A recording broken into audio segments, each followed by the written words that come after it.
Okay, I think we are live. Let me make sure.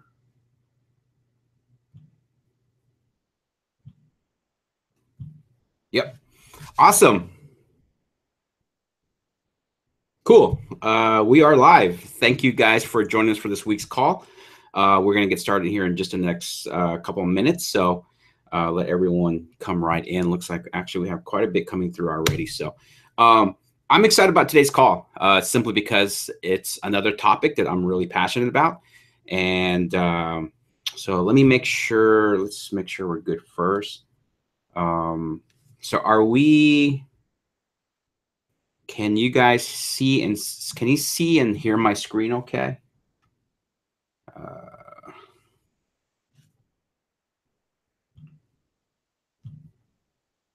cool. All right, TK. Yep, cool hat. Here's the new carrot gear. It's something that we officially released, at least with the carrot team, at our last retreat about a week ago. So definitely digging it, and so cool. And yep, awesome, cool. All right, and the audio is good. I have a brand new speaker here, so I'm more legit. All right, cool. All right, let me make sure. Cool. All right, so audio's good, video's good. So let's go ahead and get started. Cool. Yeah, so we're getting a lot of cool comments about the carrot hat. So we are working on releasing that into the marketplace, or at least if I might be giving away some of those hats. So make sure you guys are coming on these calls. You never know. So that'll be cool, something to do. So that'll give you guys some incentives to make sure that you're showing up for these calls. We might be giving away a few. We just have to get them in. So as you see here, this is probably the first time I've opened up. I'm finally running the show from or a desktop that actually has a camera. So this is me. So we'll go ahead and so I thought I'd try it out. Then you'll see here. There's my real estate logo, Chief Real Estate Solutions. That's my real estate company logo. So pretty cool. And then of course just some cool reading stuff there in the background. So that's my place. So let's go ahead and get started. All right, let's go ahead and do this. Let me go ahead and just switch it over. Cool. All right, and can you guys see my screen okay? Let me just go ahead and go into full presentation on that.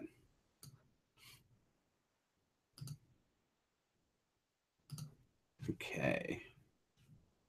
Let's make sure. Okay.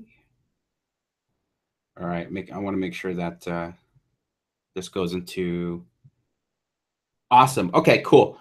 All right. Looks like we're good. So cool. All right. Well, thank you guys again for joining us for this week's call. This call is critiquing. I'm going to critique your ads. And I'm really excited about that because I think really it's something that is really overlooked. And I'm going to explain why. And so I'm going to just go ahead and get the call started. So I know I asked you guys if you can see and hear me, but can you guys see the screen, the slides presentation, and also can you still hear me good? Just want to make sure that we're good before I continue. This is the first time I'm using this particular PC for our coaching calls. So if I can please get at least one or two more people letting me know that it's good, I would greatly appreciate it. Awesome. Okay, cool. Thanks, Chuck. And Donald, I think awesome. Audio is cool. Yeah, so I picked up this new microphone. It's a Blue Yeti. So wasn't cheap, but I'm glad that it's definitely increasing or making the audio a lot better. So cool. All right, awesome. So again, this week is going to be about taking a look at your ads. So I'm hoping, is there anybody here that did not get a chance to submit their ads? Was there anybody that did not get a chance to submit their ads? Okay, let me just change some stuff around real quick. Cool. Okay, so let's just get into this. All right, so new content to check out this week. Some pretty cool new episodes of the Carrot Cast, and this is one of my biggest. It's probably in the top 5. There's a lot of favorites I have, but like today's topic, I love talking about conversions and ads because it really goes more in depth than maybe you realize. But one of my other favorite topic is USP.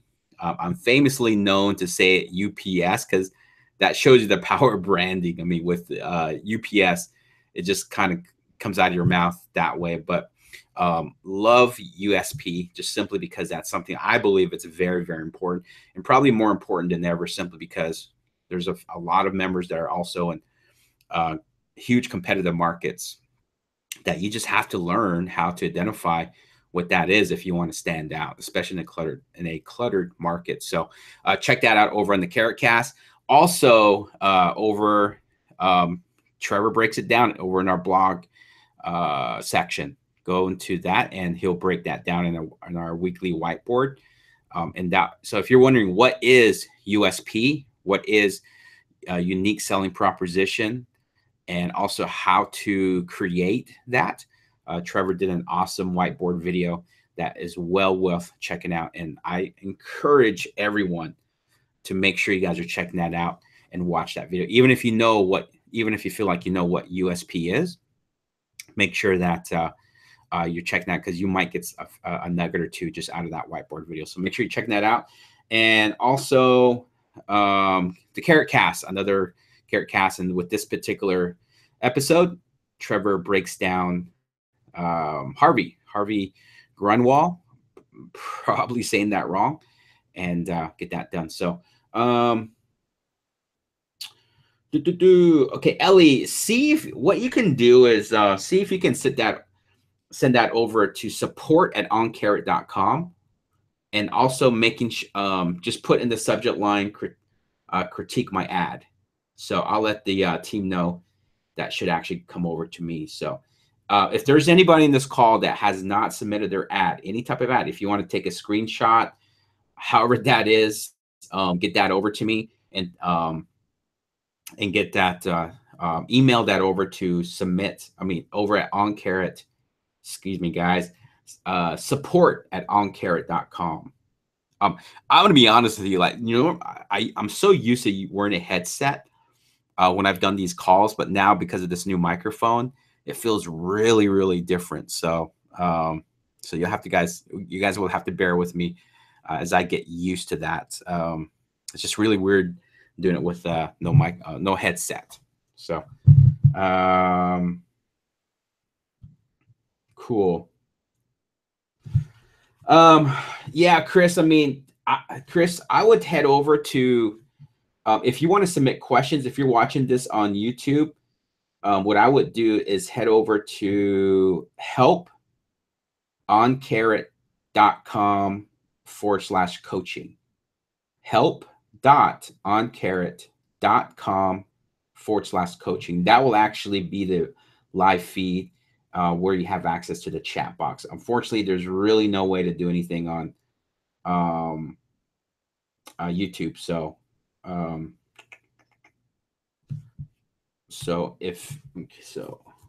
Chris, if you hear that, let me know.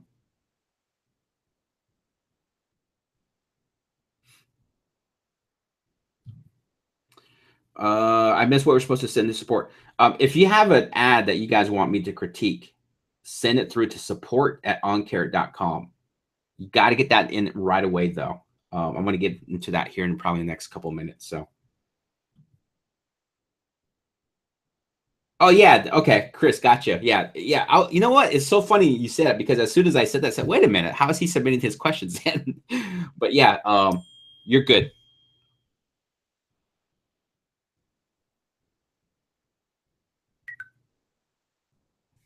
Okay, so cool. All right, awesome. Okay, let's go ahead and get started. So again, this is the new content to check out this week. So make sure, but really, I want to emphasize this one here. The whiteboard video, just check that over at oncarrot.com and send it over to the blog. Or go over to the blog. Dude, I'm all over the place. And check out the unique selling proposition. What's your real estate niche advantage? right? So weekly dose of awesomeness. So this is quite a long one. Carrot is a gazillion watt light bulb in a blackout. Yeah, that's a mouthful. Carrot is a gazillion watt light bulb in a blackout.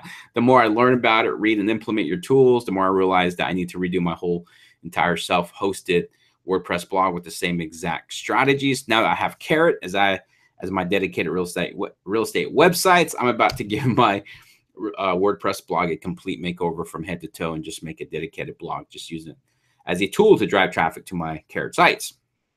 You guys are SEO geniuses. I struggle to drive traffic to my WordPress blog, but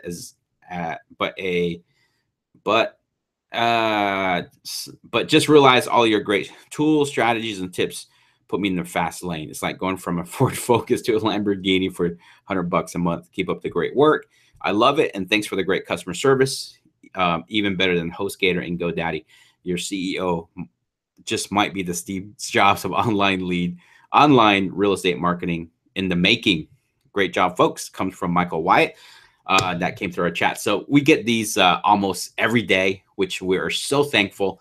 And please make sure to continue to give us these feedback. And even if it's not testimonials or how great the system is working, any type of feedback, things that you feel like we can improve on, any type of feedback like that, maybe some things that you would like to see in the Carrot sites, without it compromising with the performance aspect of the site. Of course, make sure you guys are always getting those feedback. So awesome. So that came from Michael, and that's definitely probably the most different description I've ever heard, which is, again, it's great. Okay. So, all right. Your coach for today, you probably see me through the camera a little bit earlier, but my name is Adrian Nez, customer success hero, head of customer strategy. That is because I use the Carrot sites myself for my own real estate business, which is Chief Real Estate Solutions. Again, full-time investor, entrepreneur. I've been generating leads just using the Carrot sites, YouTube marketing, and also added PPC with that. Full-time real estate investor since 2009, actually right after the crash. So I really took advantage of some cool stuff there. Passionate about real estate investors, about inbound marketing. That's why I am here. And also self-proclaimed beach bum. I live in Wilmington, North Carolina. We're actually a little, I don't want to say little, but maybe 100K population, somewhere in that number. And, we're a beach community and really been cool. But weather's been really not good lately. In the last 2 weeks, it's been really lots of rain, a lot of humidity. Haven't been able to get out to the golf course or anything like that, or even to the beach. But hopefully that'll change. So, all right. Who is ready for today's call? Here's a question, and this kind of ties into what this call is about. I've been getting leads from my PPC ads, but they haven't been quality. Can you take a look at my ads to see if I'm missing anything? So obviously, that's kind of the focus of this call today, is we're going to critique some ads and really give you guys some good insight. Because I think if you guys look at real examples, you'll begin to kind of look at it from a different perspective. So really, the purpose of this call is not just to critique, but as I'm critiquing, really give you guys an understanding of where your focus should be when you're marketing. One of the problems that I see in our industry is that we tend to kind of follow what other people are doing already, which, again, there's nothing wrong with that. If why reinvent a wheel when you don't have to, right? But at the same time, when you kind of fall into that 100%, you're not figuring out what you should be doing. And that's a big part of business. It's about evolving. It's about making adjustments. It's about changing, right? It's learning how to pivot this way or that way based on what's going on. And if you don't begin to see what might work best in your market, you're kind of doing yourself a disservice. And I guess the best way to look at it is, like in my own life, I have personal mentors in my life. I got a golf coach. I got a business coach. I'm not talking about a real estate coach or a mentor, but a business coach.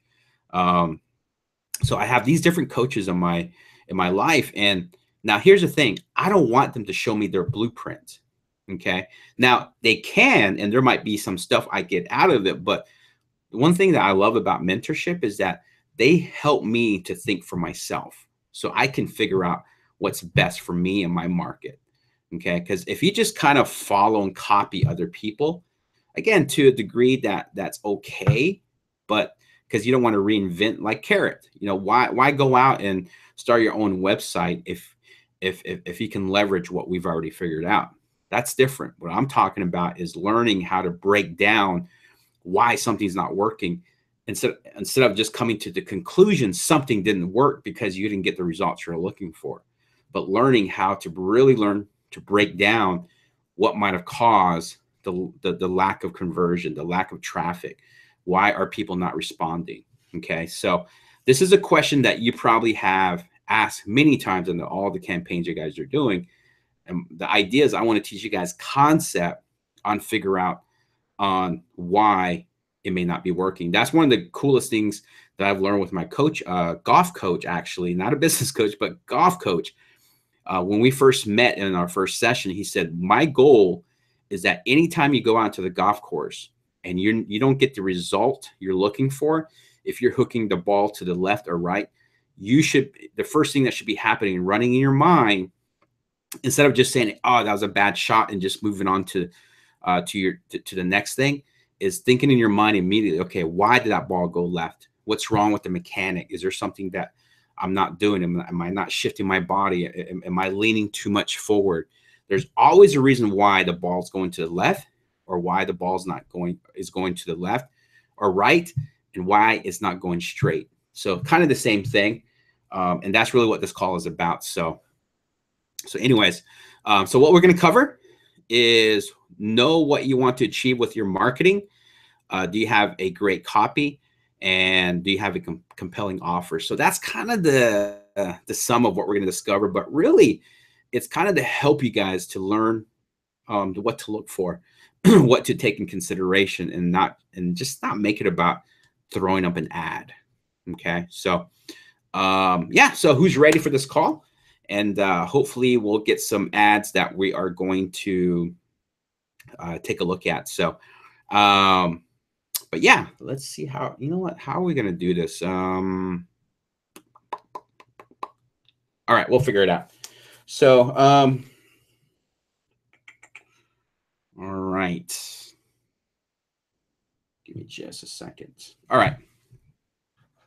So let's go ahead and get started. So I'm going to kind of go through a few, just one or two, I think it's either 2 or 3 slides to kind of really, first of all, break down why exactly most ads tend to fail. Okay. Why most ads fail. And here's one of the number one things I would love for you guys to write down is marketing is not about marketing everywhere. Okay. It's not about marketing everywhere. So in this diagram, or in this image, my purpose is really to, you got 6 people here. Okay. You got 4 or 5 people, excuse me. So you got 4 people in gray or white, and then you got 1 in red. And I have this arrow pointing to this arrow pointing to the guy in red. So to me, the red guy represents your perfect customer. Okay. So many times we end up trying to chase a whole group of people.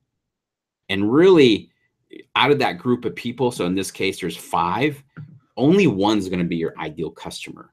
Okay. So one of the things that we have to do in marketing, and sometimes in our business, it's so easy to overlook that because we've gone to numerous seminars. We've gone to, we follow people that are doing deals. And the easy thing to do is kind of just do what they're doing, right? But without really thinking about what we're doing. So it's so easy to think that we're looking just for motivated sellers. Okay. So to me, that's great insight. Yes, we are looking for motivated sellers, but who is this? But I really want to have you guys go further than that. Okay. Don't look at you marketing just for motivated sellers. I think that's still way too broad. Okay. So one thing that you have to understand and break down is, as you ask yourself, who is a motivated seller, is you have to learn how to get yourself in their head as much as you can. You got to feel their emotions. Okay. And as you begin to do that, the more you will begin to understand that. Okay. So it's a very important. Just don't look for motivate. Just don't think of just motivated sellers and that's the end of it. Learn how to break down who the motivated seller is. Okay. So again, it's not about marketing everywhere. It's marketing in the right place to the right person. So for me, this person in red is the right person. Okay. That's who you should be focused in. That's who you should be speaking to.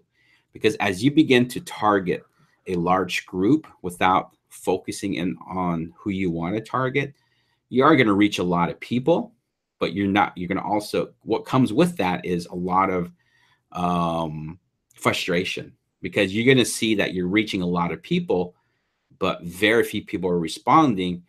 And that's where a lot of people tend to think that they have a conversion issue.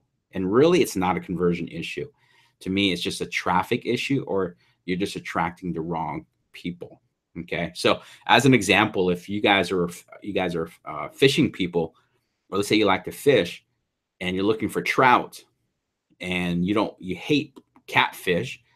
So to me, if you know that, but yet you're going to a river that only stocks catfish, you're going to get frustrated because you're wondering, wait a minute, what's going on?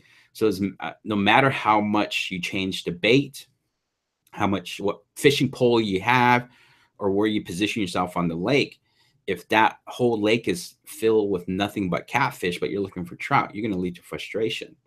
So again, to me, that's a good example of what I mean by learning how to be focused in.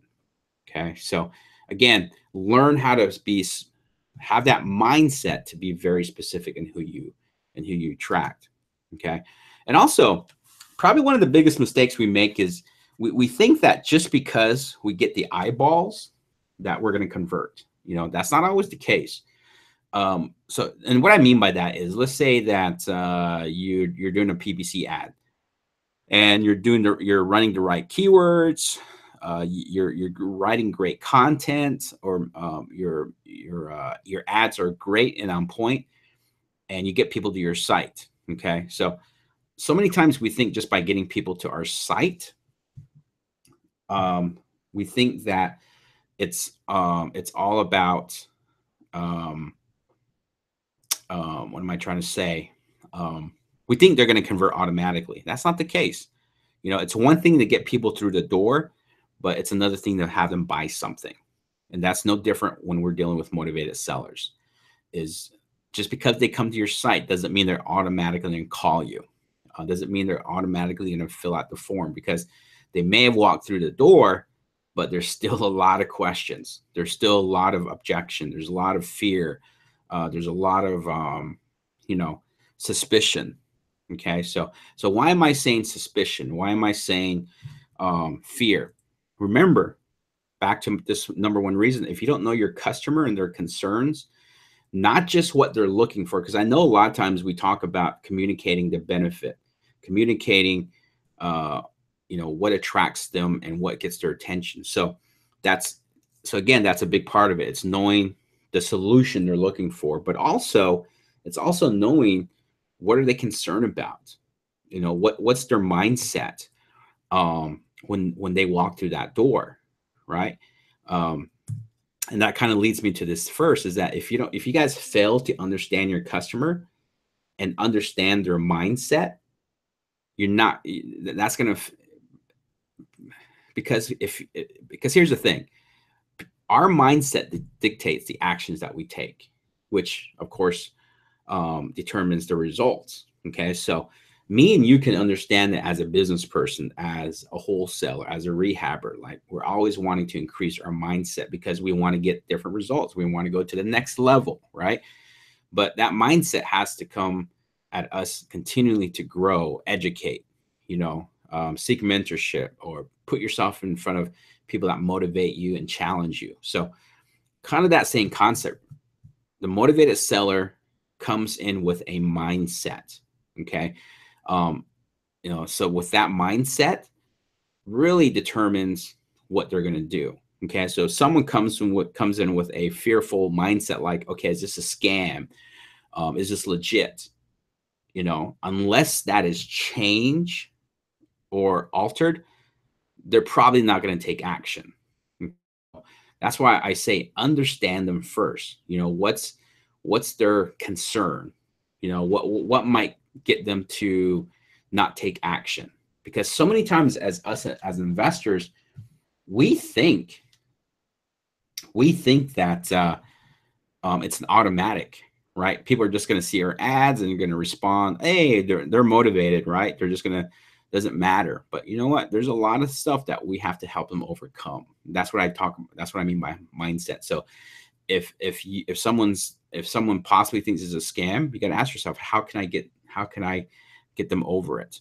I know many of you guys on this call has probably done a strategy call with me, and one of the things I focus on is, what do you communicate on your logo? Okay, and what I mean by that is, um, people perceive certain words in a certain way. Okay, so and if you don't learn what their mindset is, you'll never learn how to counter that. And there's a few ads that I'm going to give a perfect example of what I mean by that. Okay.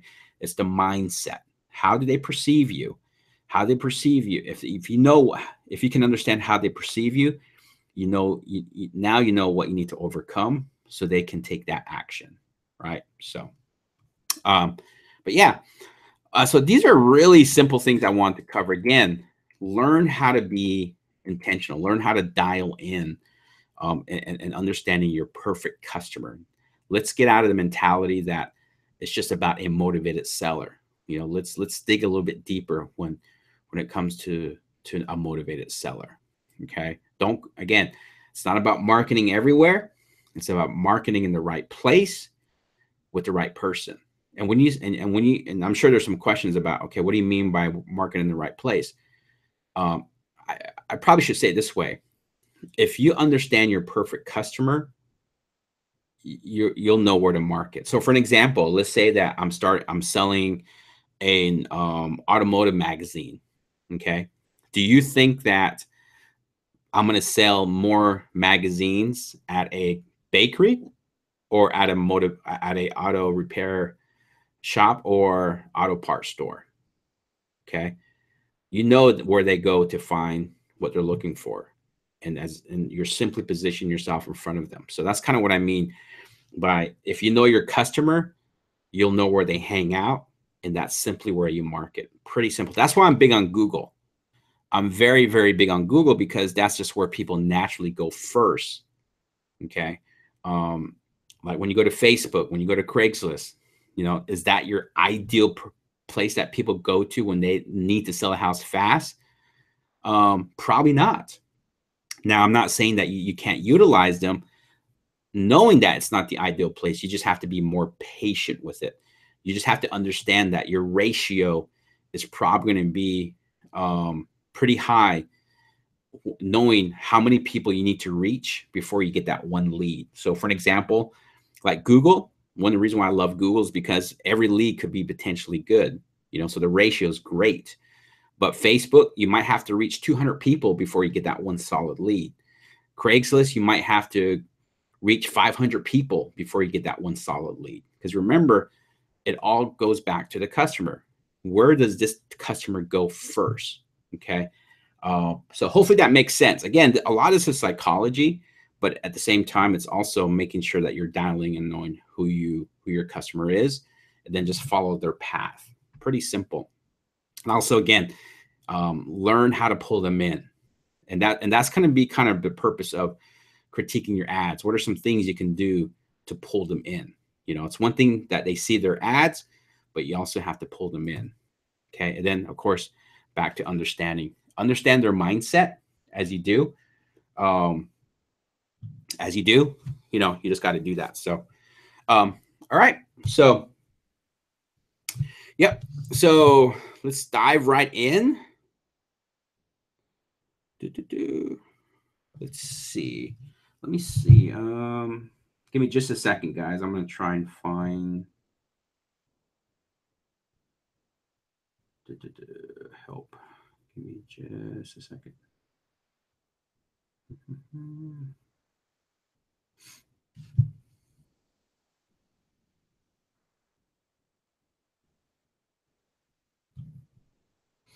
All right. I just want to look for.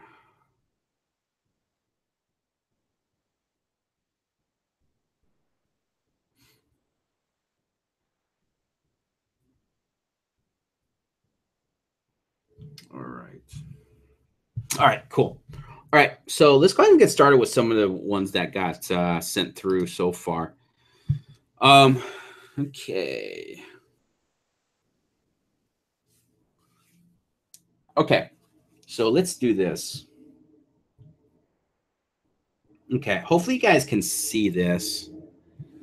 Um.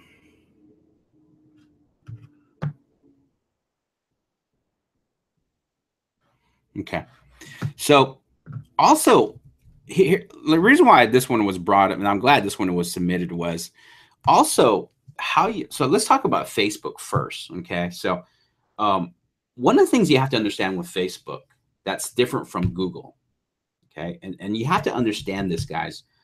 What makes Google different from Facebook is Google. I love Google because that's where someone actively goes. You know, they recognize that they have a problem. They know that they need to find a solution and they need to find it fast. Okay, because this problem is somehow disrupting their lives. Whether it's financially, it could just be stress. It could be both. Right.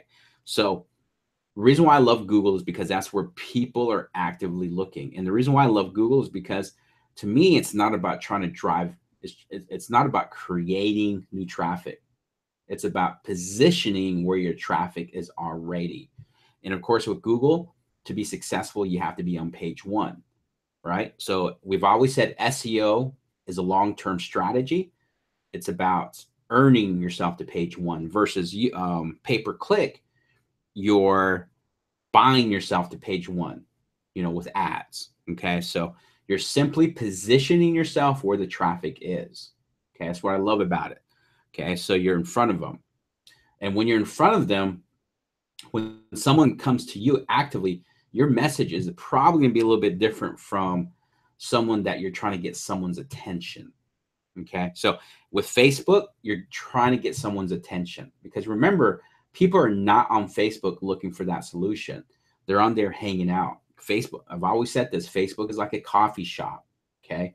So you probably have to play a role in getting your message in front of them versus them trying to find you. That's the big difference. Okay.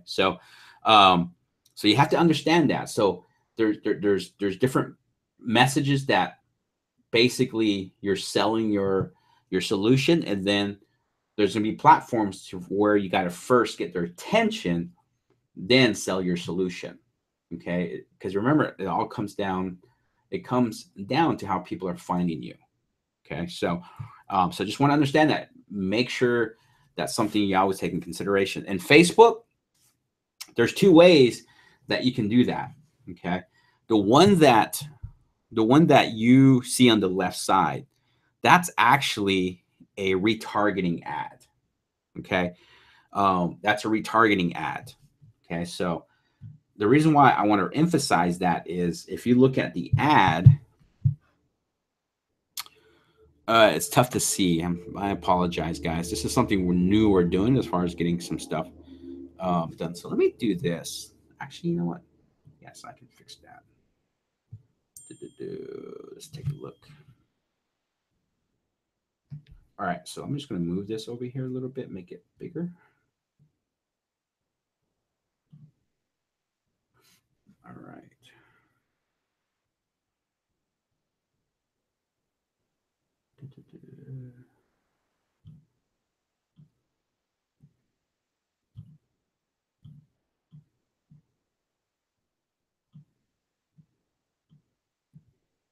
Okay.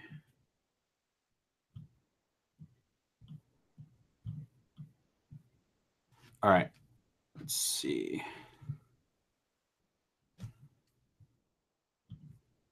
All right. See if we can update that.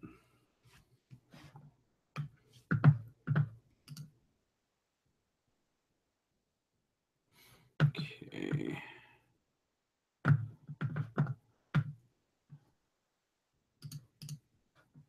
Okay. So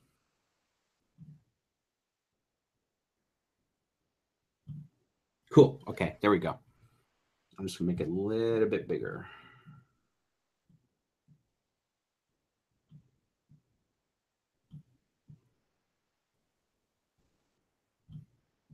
Okay. All right.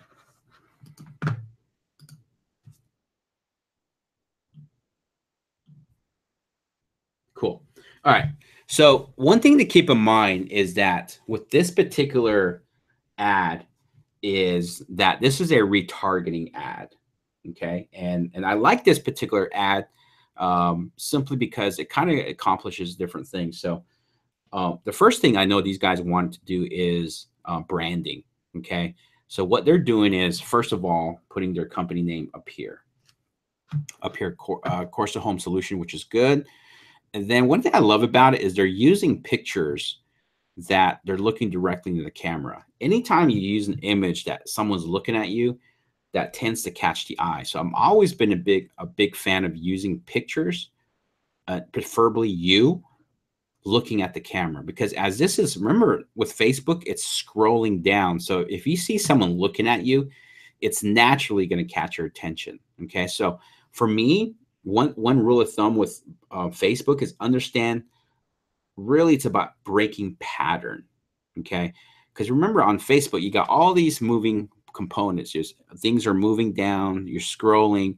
And to me, using images that someone's looking at you is a great way to get someone's attention. So I like these guys. So these guys are actually the owners of Course of Home Solutions. So I love that. So not only are they accomplishing them looking at you, I like her glasses because it kind of breaks up that pattern, and they're looking at you. And also they're being transparent. Hey, this is who we are, and we serve Philadelphia. Okay. So this image is and it's a real image. It's not a stock photo. Okay. So the other thing is, remember, this is a retargeting video. Okay. So remember, you got to keep that theme going. Okay. So what I mean by keep the thing going is, remember, retargeting is you're reaching someone that's already been to your site. Okay. So this is not a straight up ad. This is targeting people that have already been to the site. So what happens right here? Still looking to sell your house. So you're bringing to their mind already what's already there. So like, you know what? Yeah, I'm still looking. So the message becomes more relevant to that particular person. Okay. Still, because obviously they went to your site because they're needing to sell. Okay. So you're kind of bringing up that pain back to their attention. Again, this is someone, and this particular ad is targeting someone who been to their site but did not fill out the form. Okay, that's another thing I want to mention. It's about bringing them.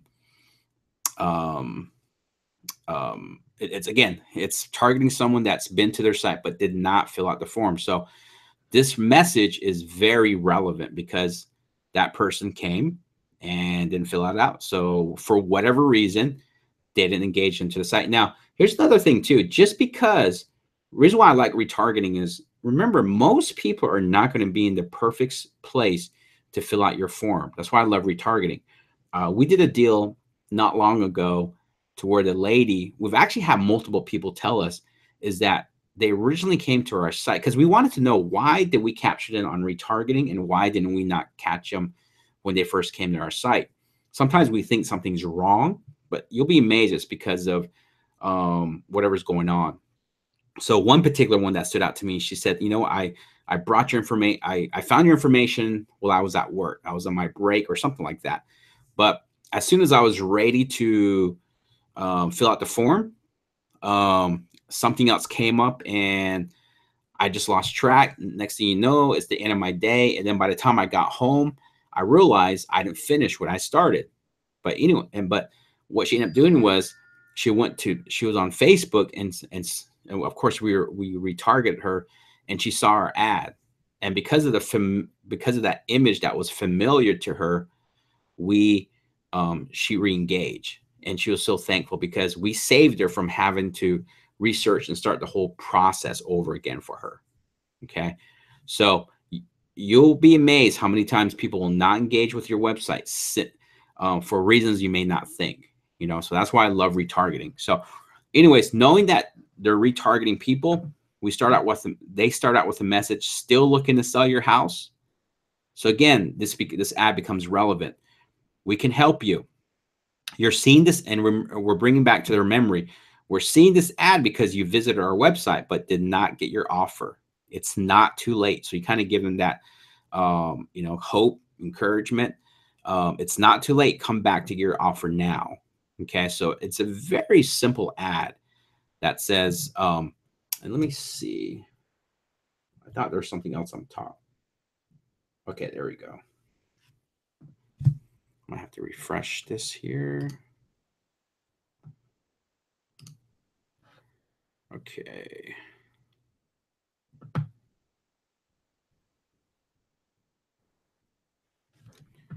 Let's see. All right. Oops. Okay, cool. All right. So at the bottom right here, this is on top of the thing, we put local trusted home buyers. We've been helping others here in Philly. We can help you too. So I kind of like that because it really shows, hey, we're a Philly company that matches up with the image. They're both irrelevant to each other. They're local trusted home buyers, house buyers. And I like the fact that they're not saying investors. Me personally, I believe in really avoiding terms that can have a negative tone. Like to me and you, it may not be negative, but you'll be amazed how many people actually view investors as negative. Like we're low ballers, or, you know, we're out to scam people, whatever. So I put local trusted house buyers. Local really makes the picture even more relevant. Okay, so I like that. Trusted house buyers. They're not using the word home. Home is very emotional based, so I like that house is being house is being used. And right here, I like this. This is kind of some somewhat social proof. You know, we've been helping others here in Philly, so that can bring someone confident. Like, hey, if these guys have helped others, oh, they can help me. So it's kind of a credibility statement in a way. So we've been helping others here in Philly. We can help you too. And then, of course, and then that's when we move into the bottom part of the website that we just critiqued. So again, the reason why this is what it is because it's a retargeting ad. Okay, that's why it's phrased. Now, if they were reaching directly people, then this whole message would be different. Okay, so keep that in mind. Your message should be accordingly, should match up to how you're trying to reach people. Okay, so are they familiar with you? Because so with this one, they're targeting warm traffic. Okay, so and normally the other route of targeting people on Facebook is going to be cold traffic.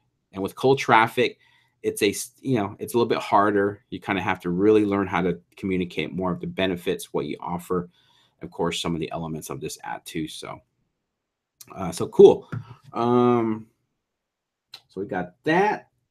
Any questions on that, guys? Any questions regarding that particular ad that you might want to ask about since you guys are seeing it? Okay, and as I'm waiting for questions, let me put back the other one so we can take a look at the other one.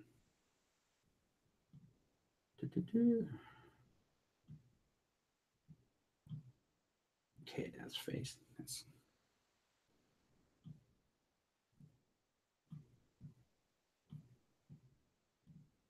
Okay, let me just change the order in this one.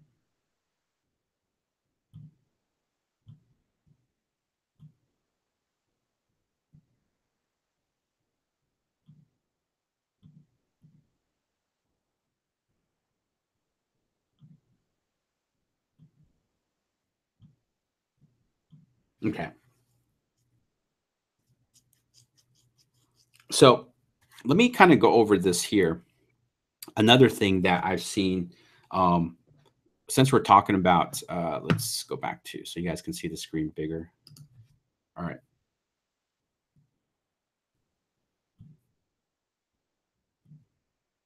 Okay. So, all right, let me make sure you guys can see that good. Cool. So one of the things that I'm seeing that we're not using relevant pictures. Okay. Remember what I said earlier in my presentation, right here, mindset. What is the mindset that people have? Okay. So, and a lot of the mindset too can be triggered by image, by what people see. So for an example, if you say, okay, here's a good example. So if you're to tell someone right now, hey, so-and-so, I can help you sell your house fast right now.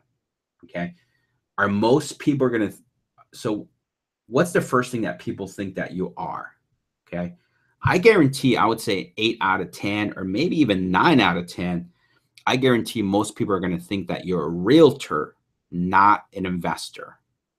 Okay. Because the traditional mindset when it comes to real estate transaction is that the realtor's kind of like is what comes to mind first. Okay. So when you tell someone, hey, I can help you sell your house fast, or do you want to sell your house fast? First thing people are going to think is you're a realtor. Okay. So that's what I mean by that's another example of my mindset, where also an image can trigger that as well. Okay.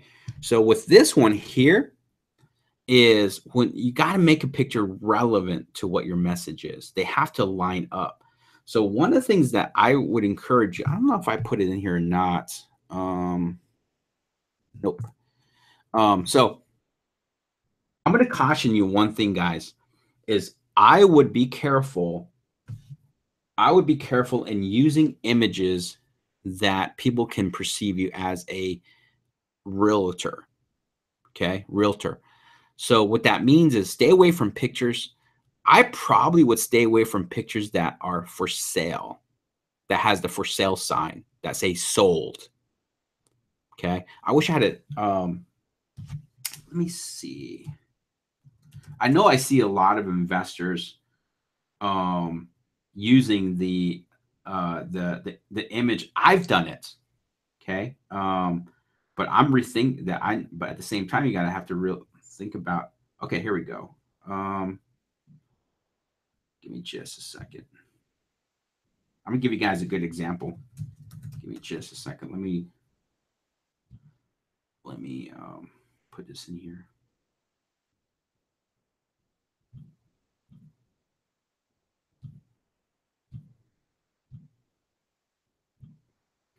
Okay.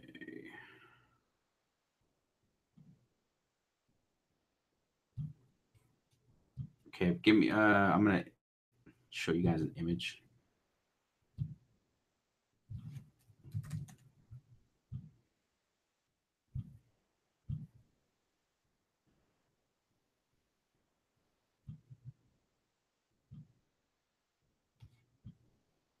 Okay.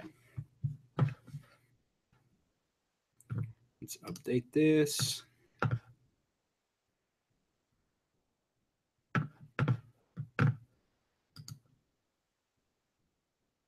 Okay.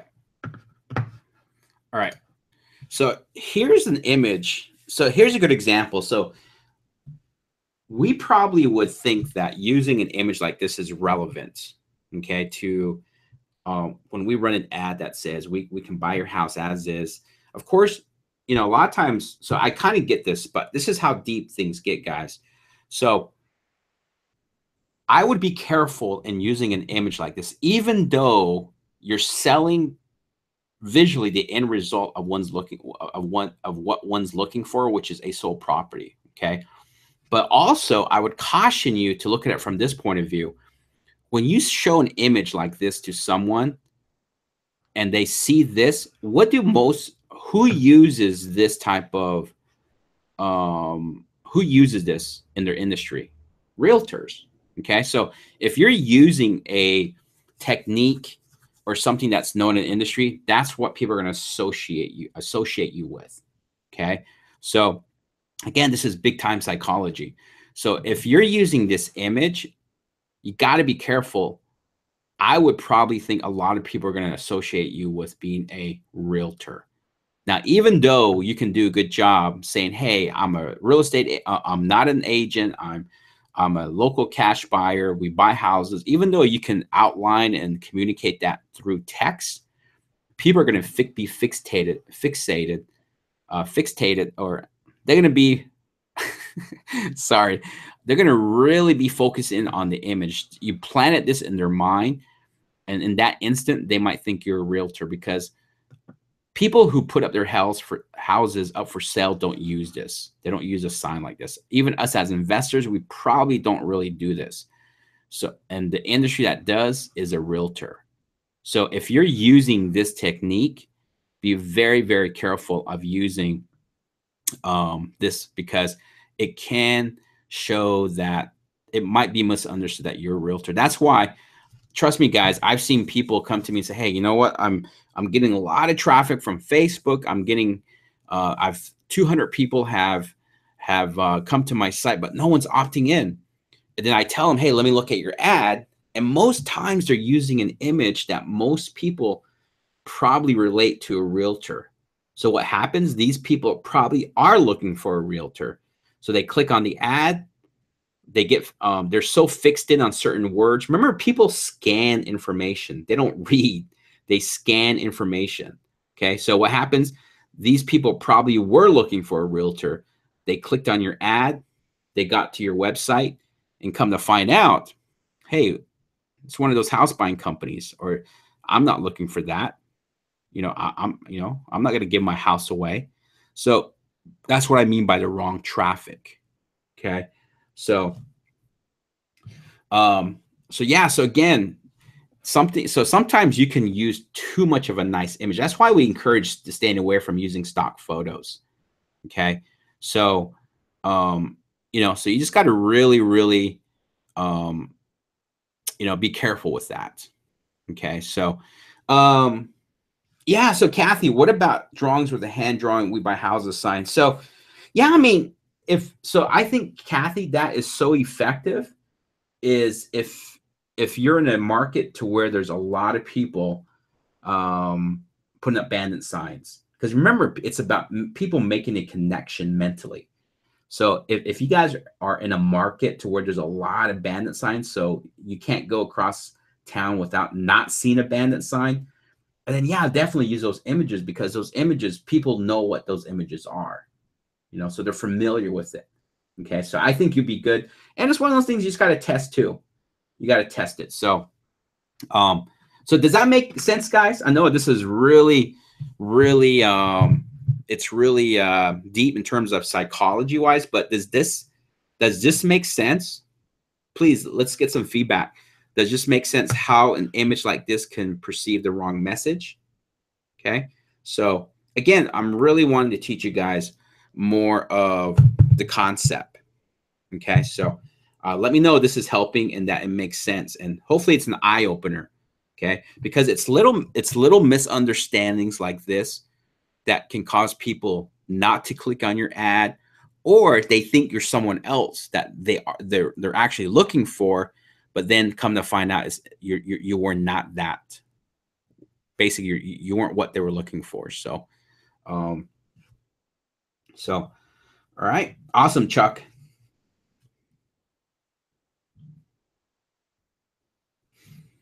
All right, cool. All right, so thanks, Chuck. Chuck's the only one that's giving feedback. So, oops, let me turn that off. Give me just a second. It was actually a carrot call. So yeah, so hopefully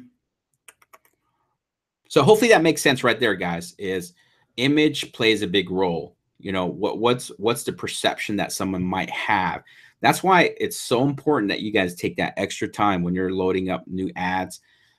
Be very particular on the image you use. Invest the time, and then maybe ask someone who doesn't know our industry. Ask them for feedback. Say, hey, if you're to look at this ad, what is this ad? What do you get from this? Sometimes getting real feedback like that is good. Sometimes we can't always look at things from our perspective. Okay. So, okay. So hopefully that, that helps. All right, let's keep going. Give me just a second. Let me make sure that I'm not missing any questions regarding this particular one. Give me just a second.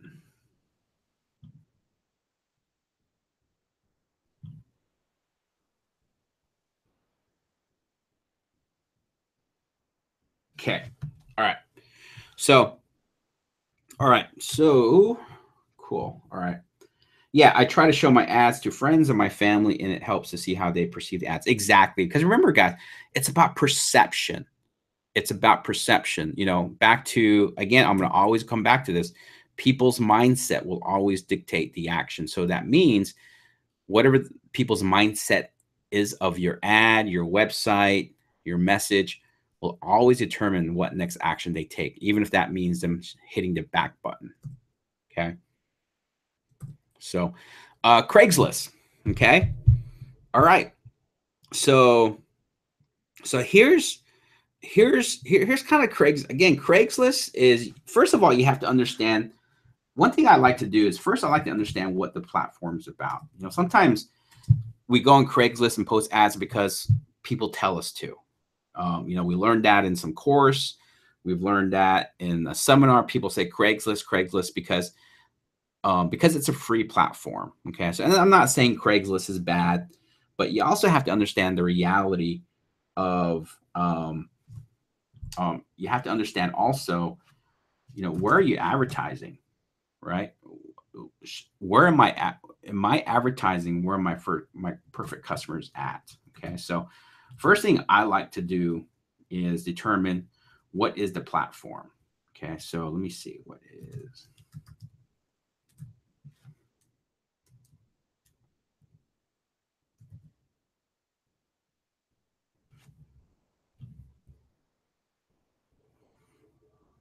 Okay, so one thing to understand about Craigslist is it's a classified advertisement website. You know, so people go there to posts and view jobs, personal ads, for sale ads, items wanted. People are giving away stuff, services. I mean, there's so many things that people go to Craigslist for. Okay, so one thing to always keep in mind is knowing that Craigslist is not a real estate platform. Okay, and also understanding, okay, what is Craigslist? Okay, what is Craigslist? You know, is it from a public point of view? Okay, so for me, Craigslist is, so let me ask you this. We'd love to get you guys get some feedback from you guys. So what do you think Craigslist is? You know, have you guys even thought about that? So give me some feedback. What do you guys think Craigslist is? So for me, it's an online classified ad platform. Okay. To me, I'm talking about from a public point of view. To me, Craigslist is where most people go to buy something. Okay. Yes, people go there to sell something, but the end product, I believe, is more of a buying website. Okay. So now, of course, if you want to sell something, you know, you can go to Craigslist and post an ad, you know. So it's not really, so you're either going to buy something or you're going to sell something by posting an ad. Okay. Those are the two main core elements. Okay. So, you know, so of course you can also, you know, people also go in there to sell their services. Okay. So, typically, because of the over the year, to me, if you're selling a service, I really think that Craigslist has really become, has have a black eye when it comes to services, because so many news media people in general have been scammed on services on Craigslist. So people have been saying, okay, stay away from, be careful on Craigslist on who on things. Okay, now people tend to only say that on services being provided. So if you look at this ad, we're not selling a physical product, we're selling a service. So right there alone, you're already kind of working uphill battle. Okay, you're working uphill battle. There's already, first of all, if you're on Craigslist and you're selling a service, most people are going to think, you know, like, I'm not saying everything, but or everyone, but you already are facing uphill battle because people tend to think Craigslist is not a great place. Like when I was hiring my personal assistant, I didn't know where to start. I actually my first mindset with Craigslist was no, I'm not going to find someone off as Craigslist. I would rather reach out to some Facebook communities and see if I can find someone who might be looking for a personal assistant position. Okay, so you see how much of a negative stigma that Craigslist has when it comes to certain things. Now, if I were going to sell a bike or sell some furniture, boom, Craigslist, I would not hesitate. But when it comes to finding people or finding a service, there are some caution that people go into that. Okay, uh, so remember, you're kind of facing that uphill battle already when you're on Craigslist. So, and that's why when you start saying stuff like money, money, money up front with these where you're kind of flashy, man, you're already coming, you're almost validating why people say Craigslist is a scam or why people on Craigslist is a scam. Because you got to be careful on how your approach is. Now, I understand getting people's attention, but people already have this negative stigma about Craigslist and services. Again, you're not selling a couch. You're not giving away a TV. You're not selling a boat. You're offering a service. That's really what it comes down to. So when you go into saying, hey, money, money, money, or something like this, kind of really salesy, a lot of people can get you can disconnect them right away. Okay. Again, right here, what we talked about, using images that have the soul sign. Okay. Again, nothing wrong with that, but here's one image I'm seeing. It's a real estate sign. Okay. So people might think that you're already a realtor, and just right there, just because they think what they do, you lost them already. Okay. So again, this might be really nitpicking, guys, but this is where this is how you want to think. This is how you want to approach your market. This business, guys, you already know this. This business is about marketing. We're not in the real estate business. We're in the marketing business. So we should take very, very seriously and put in the time to know how we're marketing. Okay. So because that's really what this business comes down to. I'm at shock sometimes when people tell me they don't have time to market. And I'm thinking, why are you in this business? Because your marketing is going to determine how well your business thrives or fails, or, so you got to make time for this, guys. Okay. So, so again, I'm not a big fan, of, especially now, maybe this might've worked 5 years ago, maybe 3 years ago, but more and more people are skeptical, more and more people of that. So, and one way to do it too, guys, if you want to know what works, just, track it. If you guys are on the monthly content pro plan, you got the campaign, create a link that you can put in here. You guys can track how well your ads do, or use a tracking number, telephone number. Okay.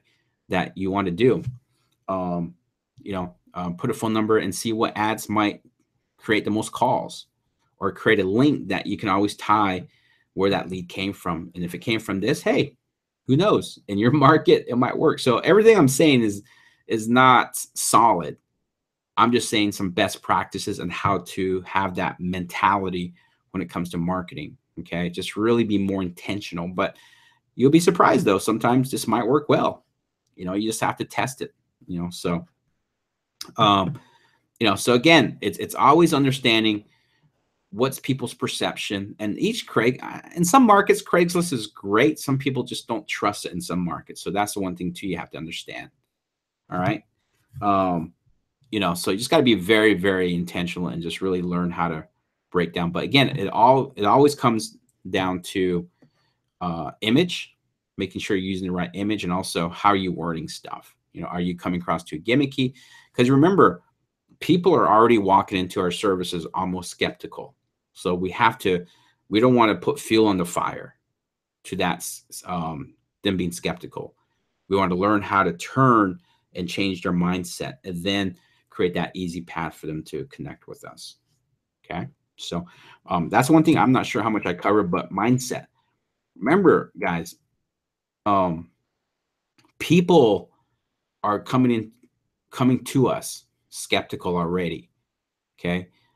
You got, and I've been telling this on my coaching calls or my one-on-one strategy calls is remember all the stuff that we say as investors, guys, man, when you really think about it, it's too good to be true. I mean, when we say, because when most people think about real estate, as I mentioned, people tend to think about traditional real estate. Okay, so when someone like you or me comes along and says, "Hey, we can buy your house in 3 days, 5 days, 7 days. We can pay you all cash. Hey, we're willing to buy your property in as is condition, no inspections." People are thinking like, "Wow, what is this? Is this real? What's the catch? Is this a scam? Is this for real?"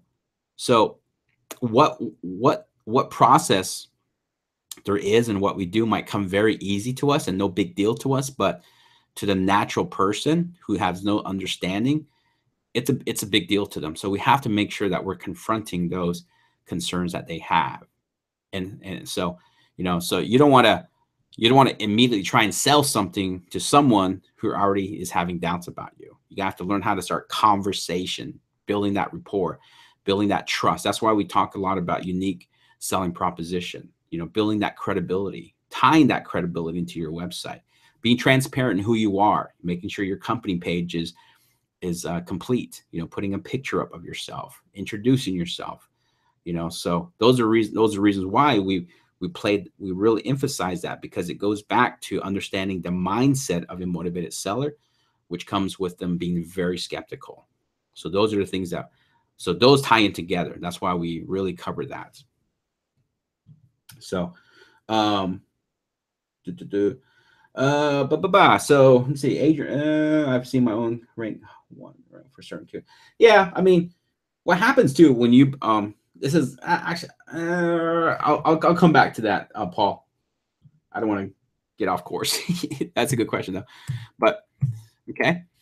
So yeah, so here's someone that submitted this information through. So again, this is probably some AdWords. Okay, so let's take a look at this. So remember, AdWords is going to be a little bit different as far as what you say. I really like communicating more of the features when it comes to AdWords or SEO, because remember, this person is coming to you. And now what you need to sell them is that you're the best person. Okay. And that's something, simply communicating what you offer. Okay. And to me, that's where I really emphasize communicating the benefits. Okay. More than the features. So let's see here. So let's take a look at this one in the bottom.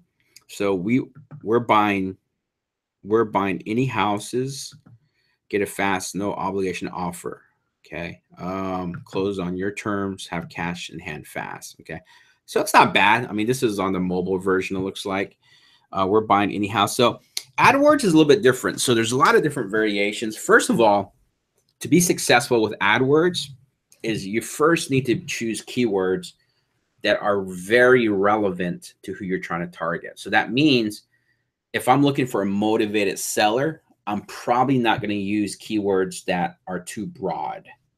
Okay. And when I say, what I mean by that is I'm probably not going to use keywords that are how to sell my house, ways to sell your house, or homes for sale. Right. So you just have to, learn really more of what keywords, because the keywords determines who sees your ads. Okay. So keywords play a big role. So what's happening is that you may write a great message or a great ad, but if they're in front of the wrong people are not going to engage. So with AdWords is almost opposite of what we've been talking about. Is you might have a great ad, but at the same time, if you're not getting the right people, those ads mean nothing. So with AdWords, that's going to probably be more the case, is that first, let's get the right people seeing your ad. Okay. So with AdWords, one of the things I love about AdWords is that you can really open it up, or you can really tighten up your settings. So for me personally, I don't use I don't use any, I don't give Google any hand into my campaigns. Okay. Some people do, but I choose not to. Okay. Because I don't want Google determining who sees my ads, because they typically don't do a good job of matching up people for me. Okay. They might occasionally, and sometimes you do have to do that to discover new keywords, but typically I'm not a big fan um, of that. So like in this, looks like right here, this ad appears for this customer for We Buy Ugly Houses, Minneapolis. Okay. So for me, if someone if someone were to search for this ad is probably not going to be too good, because the fact that someone put in Minneapolis is probably a clue that they're looking for someone local. Okay. So I personally would emphasize and put in here more Minneapolis, like right here, the We Buy Ugly Houses actually do a good job. Eminence, most trusted site, or most trusted. So they localize the name into their ads. Okay. So you see how, guys, by learning the concept, you begin to see opportunities psychology wise. Okay. So to me, how someone searches reveals a lot about that person and what's important to them. Like, for an example, I always tell you guys, like I think I showed last week on my website, my company page is my second most visited page of my website. So to me, I don't want to just say, oh, cool. To me, that's an indicator that should tell me, okay, if that many people are going to my company page, it must be important to them. They must want transparency. They must want to know who they're dealing with. Okay. So for me, that means I probably have to take a look at my company page and make it as best as possible to help convert that lead. Okay. So it's paying attention on human behavior, on what you should put in front of them. Okay. So for me, this person put Minneapolis, so it's probably important to them that they're looking for someone local. Okay. So, and this ad does not do a good job. So I would, like with me personally, there are some keywords. I'll choose. So with Google, you can do two ways. You can just do general keywords, which is We Buy Houses. And then you can also choose specific keywords. We Buy Houses, Minneapolis. So on the ones the keywords that has the actual city in the name or in the keyword, I will specifically create ads that have the actual name in the ads. Because again, picking up on that indicator, this person put in Minneapolis because it's probably important to them they find someone local. So I probably would put an ad that says local, just kind of similar to, these guys did a good job. MNs, which is abbreviation for Minnesota, most trusted. Okay. Let's see, like these guys too, they did a good job. They put Minnesota in the ad. Okay, so this one is probably more relevant. Okay, so and then also in their description, they put in Minnesota as well.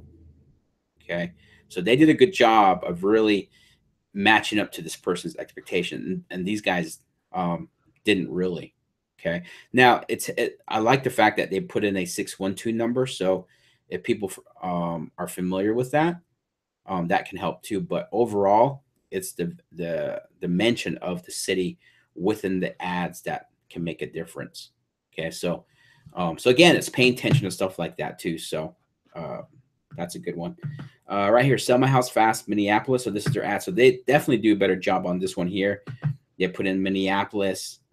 I probably would I would put experienced local team or experienced MN team. Something that really catches someone whose expectations or their preference is dealing with someone local. Okay. So, so again, it's trying to match up one's expectations, which again, what we're calling that is mindset. Okay. So, um, all right. So hopefully that makes sense, guys. Let me see. Let's see.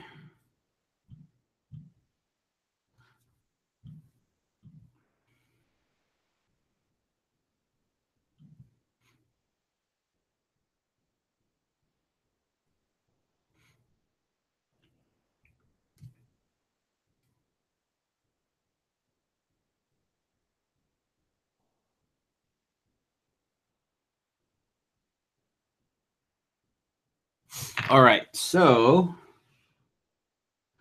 let's see.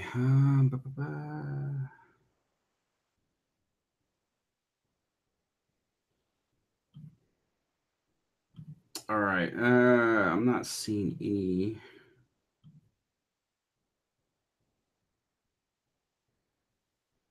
Yeah. So here's the thing, guys. I really needed that those ads to come to support because then I can download. Because I can't share what you guys are putting through the chat box. Let's see. Actually, you know what?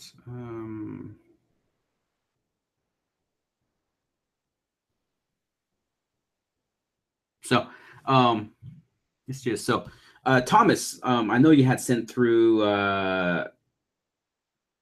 Okay, never mind. So you did send it through. So, hopefully, this when I critique just the what you see on the screen is really give you some insight on critiquing your ad. So, Facebook is, I mean, excuse me, AdWords is a little bit different because there's a lot of different variables that go into how good your ad is. But yeah, for me, because the goal is you also want to have ads that also match to the keyword that you're bidding on. So I get that. So I know some of the ones he had was no hassle, no fees, no repairs. Let's see any condition. Blah, blah, blah. Let's see. All right, give me just a second.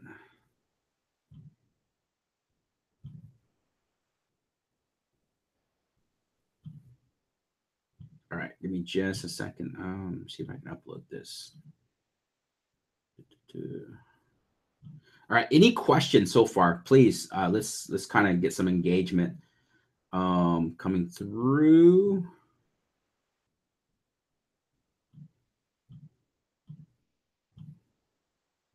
Okay.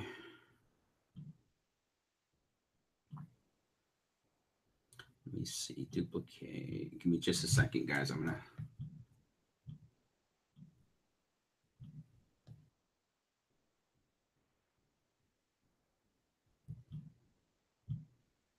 All right.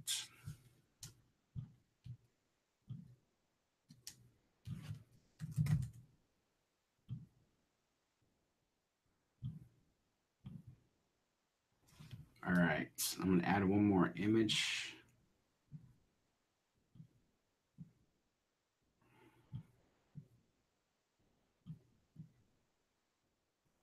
Okay. All right. Let's see.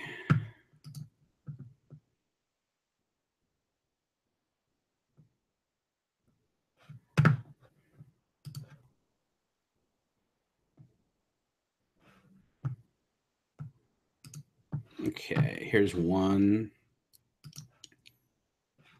So it looks like you just took a screenshot inside inside your campaign. Let's see. All right. So, yeah. So it looks like your ad group is We Buy. So it looks like you got a couple of ad groups: We Buy Houses, Sell My House, We Buy Homes. So, yeah. So with AdWords, to have a good quality score, to do it. So one of the things I always kind of look at too on this is really one thing I like about pay-per-click is that it can give you results on how well something's working. So you got some metrics to kind of server on. So, Thomas, do you use multiple ads for each campaign? So what I do, I kind of learned this from Perry Marshall. What's his name? Yeah, I think Perry Marshall. Let's see. Yep, Perry Marshall. I learned this from him a long time ago. Is he kind of used a stick and peel method, which is he always, for each ad group, or AdWord or ads or keywords, he runs 2 ads on one keyword and he sees the outcome. Now, there's just settings that you'll have to do inside your settings to where you rotate evenly if you have multiple ads for one keyword. But it's one great way to know what really works and to fine tune what works great in your market. Okay, so so it looks like right now this one, I'm not sure what the time frame of this is. So it looks like 30 impressions. 30, so this ad's been shown 30 times and then 4 clicks. Okay, so all right, let me get my hands off of that. So all right, this is very sensitive. So it looks like this one is not doing bad at all. So we buy houses as is for cash, no hassle, no fees, no repairs. Cool. So get the best cash offer for your house. I like the word best in here because people like to compare. Okay. And more than likely, people are going to always have a few options. So I kind of like that. Get the best cash fair offer. Best cash fair offer. So again, then it gets cut off. And then this one here looks like 10 times, 2 times. So that's not bad. Sell my house fast for cash. And now some of this I know is just doesn't make sense because like grammatically or however you want to say it, sell my house fast, it's does that really tug at someone? It could be a method to where you're restating what they're already thinking. So that's one way to look at it. But does that really tug? But at the same time, this ad word is sell my house. So, but it looks like 10 impressions out of 10, 2 clicks. And then right here, we buy homes as is for cash. It looks like you probably duplicated this one up here. It looks like it's working. So 6 impressions, 1 click. So that's not bad. So overall, these 3 are not doing bad at all. So I would do one thing that you guys, if you guys are really kind of wanting to take and know what might really be effective. And one thing I like about pay-per-click is that it can actually kind of give you an idea what might be good in your market. So if you guys, so let's say that, whose ad was this? Thomas. So if Thomas sees that, let's say that this is good. So let's just say this one continues to operate at 20% click-through rate. Okay, meaning, okay, so let's say that these continue to stay this. I'm not sure how much volume he's getting, but or how much he's doing on a monthly basis. But if this one continues to do well and he's converting very well, this might give a good idea on what works, what you could use for your Craigslist and Facebook ads. Okay, because remember, Google has the traffic. Google's where people actively go.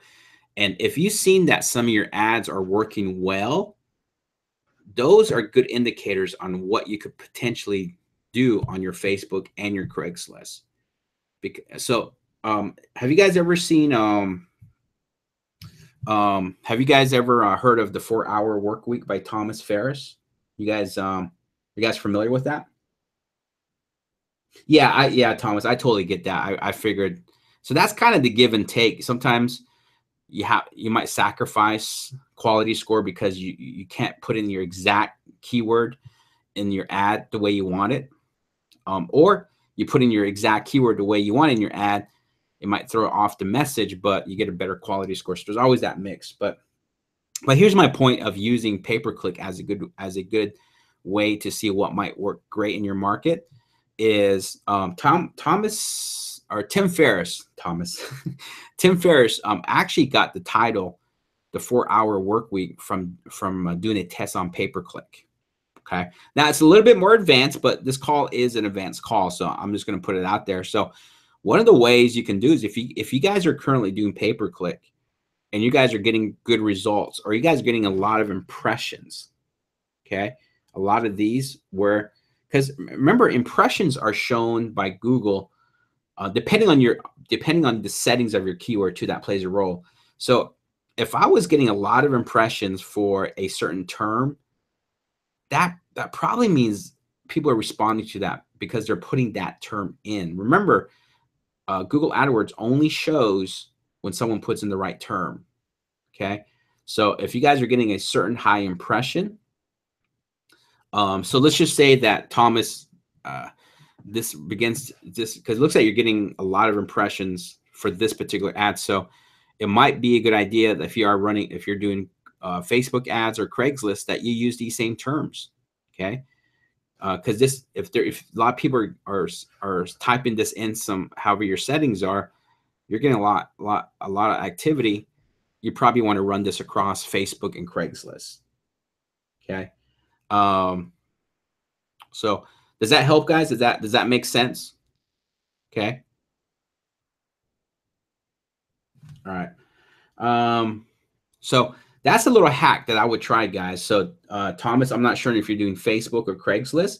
What I would do is pay attention to which ads are performing the best, and then take some of those same terminology and use them in your in Facebook or Craigslist or Facebook.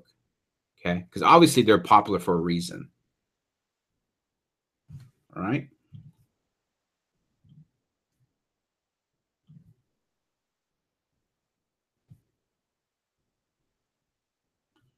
All right. All right. Does that help, guys? Again, the main purpose of this call, guys, was really to help you guys understand the concept. So it's not about trying to market everywhere. So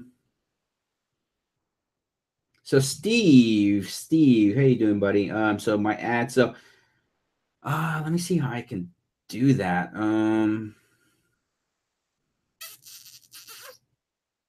Let's see. All right. That might be a good one to use. All right. Let me do something real quick here, guys. All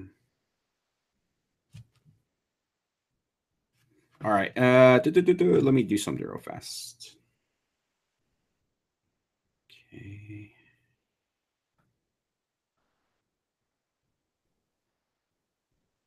All right. Bear with me just a second. I'm trying to find a way to. Okay.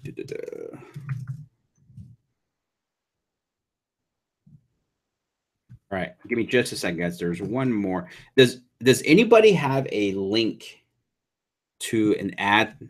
Maybe you guys couldn't downgrade. You guys couldn't submit that through thing. Um, couldn't submit it through support email. If you guys have a link, send it to me. I can try and look it up too that way. Give me just a second. I'm bring up Steve's. I'm trying to. Okay.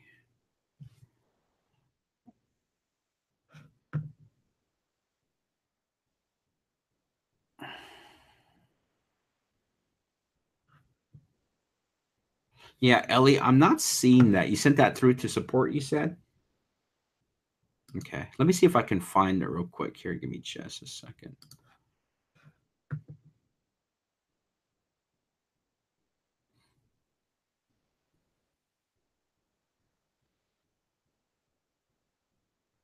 And that was support at oncarrot.com.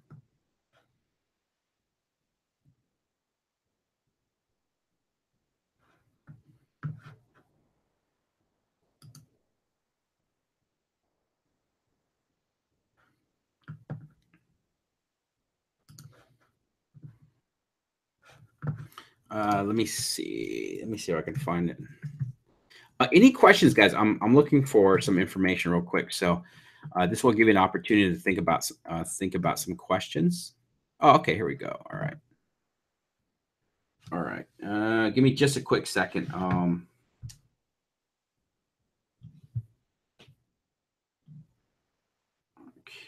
give me just a quick second. I'm going to do something really fast. Just got to figure this out.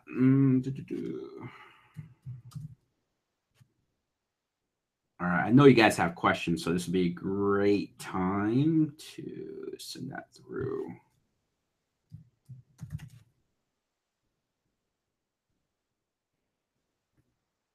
Let me create a new.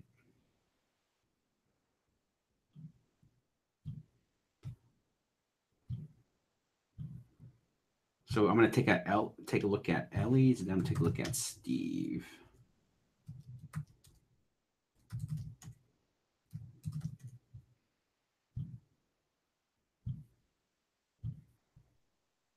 All right, almost done, guys. Sorry.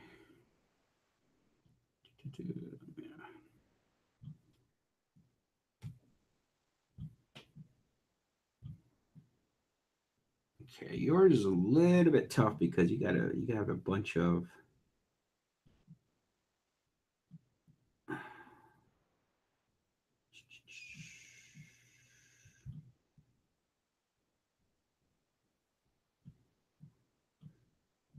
Okay. I'm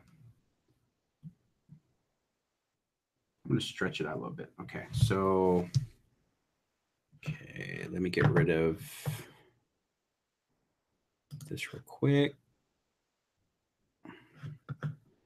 Refresh this.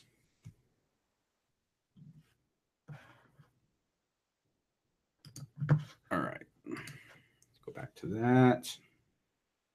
Okay, there we go. I think we got it. All right, so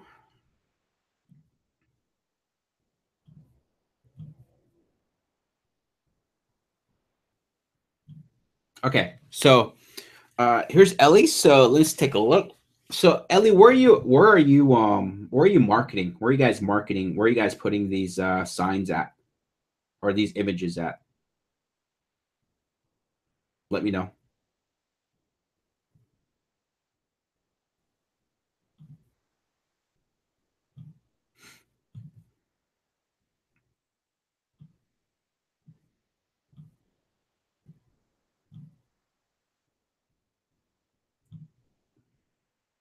Retargeting in Facebook. Okay, cool.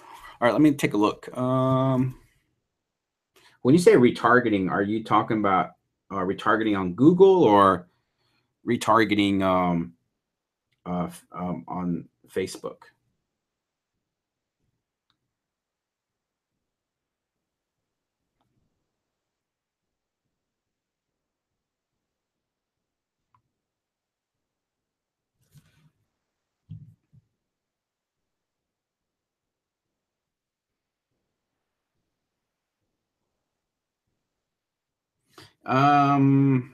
Yeah,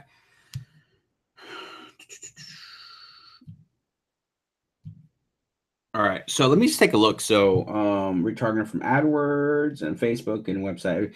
So yeah, I mean, so I like the images, like if you're retargeting, like I said, me personally, I think if you're going to retarget, your retargeting has to remind them of why they're being retargeted. I really do, because because they're already familiar with you. And to me, when you deal with someone who you're familiar with, I think there's just a little bit of trust that's already there, than them having to start all over to vet you out, right? So, um, so I like you guys what you're doing, but I I don't personally am a fan of just one message and then expect it to work the same how you do it, because retargeting, remember, you're targeting someone who's already been to your site. So I rather have a specific message for them, because now what happens is that you're just another ad. Okay. Um, Another ad that's addressing everybody. That's the way that's perceived. To me, the most effective way to reach people is when you're speaking to them specific, to that person specifically. Okay. So I honestly would encourage you guys to test some ads that really targets that specific person. So to me, and what I mean by that is just kind of talks to everybody almost. Okay. So which is, this is fine if you're doing straight up ads in Facebook, you're just kind of, maybe you're targeting certain city, or, so, but when it comes to retargeting, I really believe that it should be speaking specifically to that person that's already been to your site. Okay. Instead of just, hey, sell your house fast. Because again, you're just another ad. Okay. So, um, so for me, I've always like, hey, have you sold your property yet? Because you have some insight that if you address it, you're gonna get their attention. Okay, so yeah, this is good mark. I mean, this is good branding. Um, so for me, um, if you guys are targeting just one specific area, I probably would localize it a little bit more. If I know that you guys have this area code. I'm not sure if that's a tracking number. If it is, awesome, because and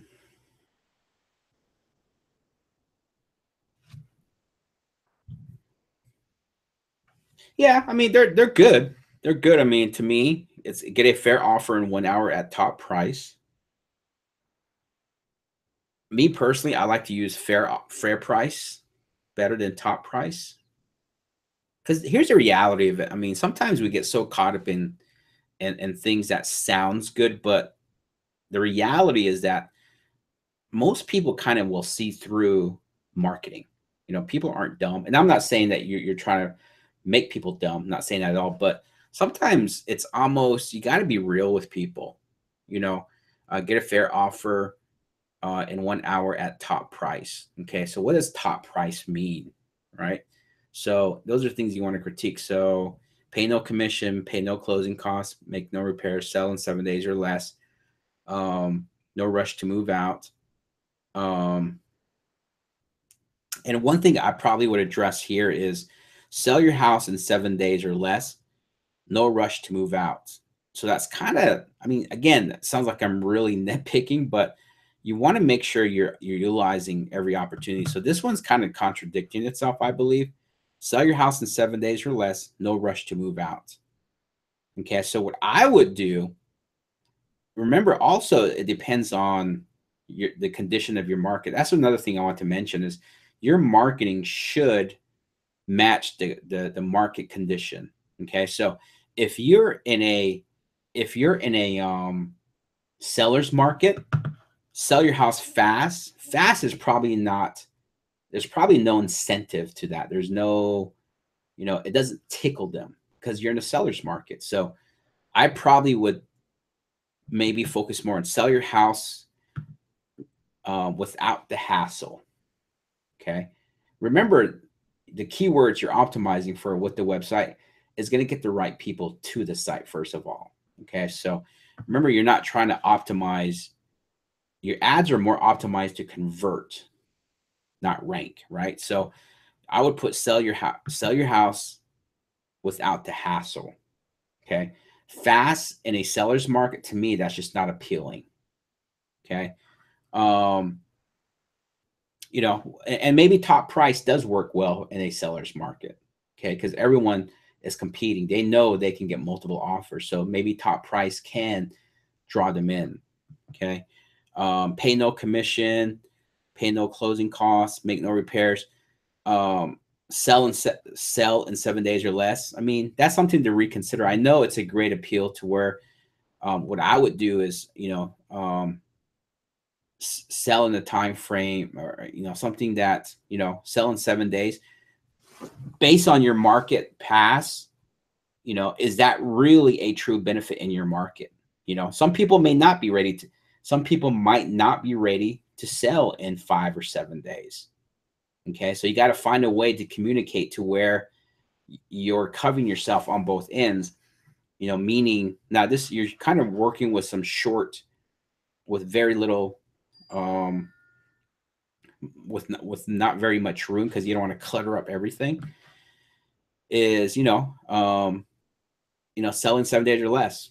Some people may not be ready to move in 7 days or less. Again, maybe in a seller's market, right? So because some people need time to to do what they need to do. So again, something to consider. Now, if that works well in your market, great. But realistically, is that even a benefit in your market, right? No rush to move out. I like that. No rush to move out, or maybe put something, but we can also close fast. So you're kind of covering both ends, any condition or situation.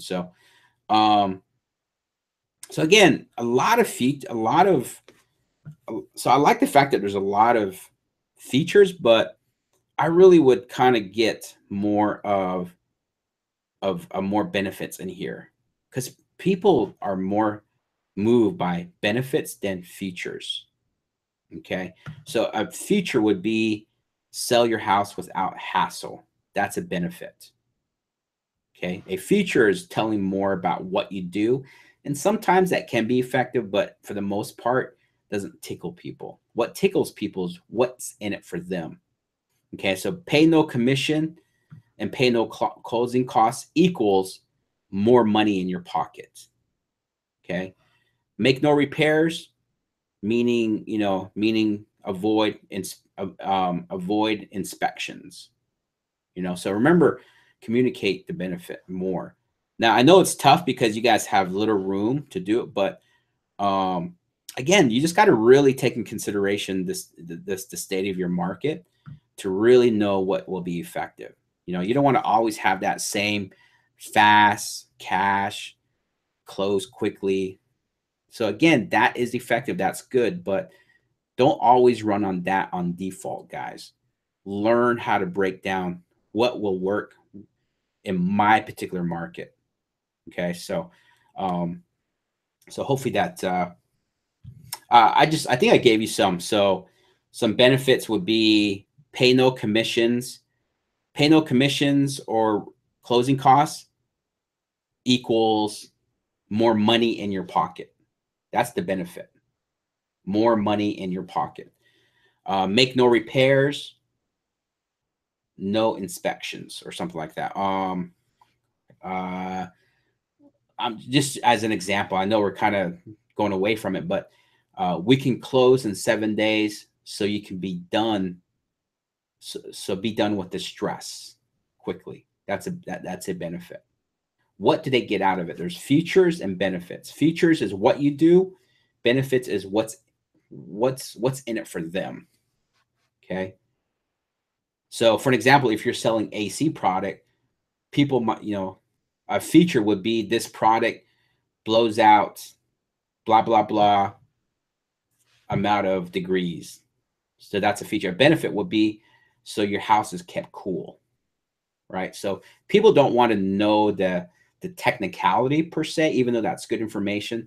People want to know, what does the technicality produce for me, right? So hopefully that makes sense.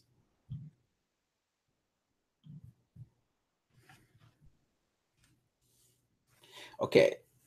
Does that help, guys? I mean, are you kind of seeing the theme of this call is it's not really about critiquing and having you guys fix stuff. It's also helping you guys think more as a marketer, right? And a marketer will always take into account who their customer is to the core. What's the state of the market? What's the market condition? Um, and where do they hang out? And that's where you start placing ads. Okay. Let's see, what time is it? Okay, we got probably enough for one more. So let me see if I can find.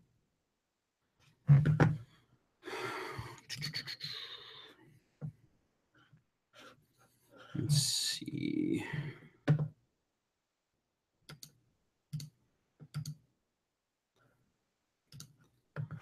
Okay, where are you at?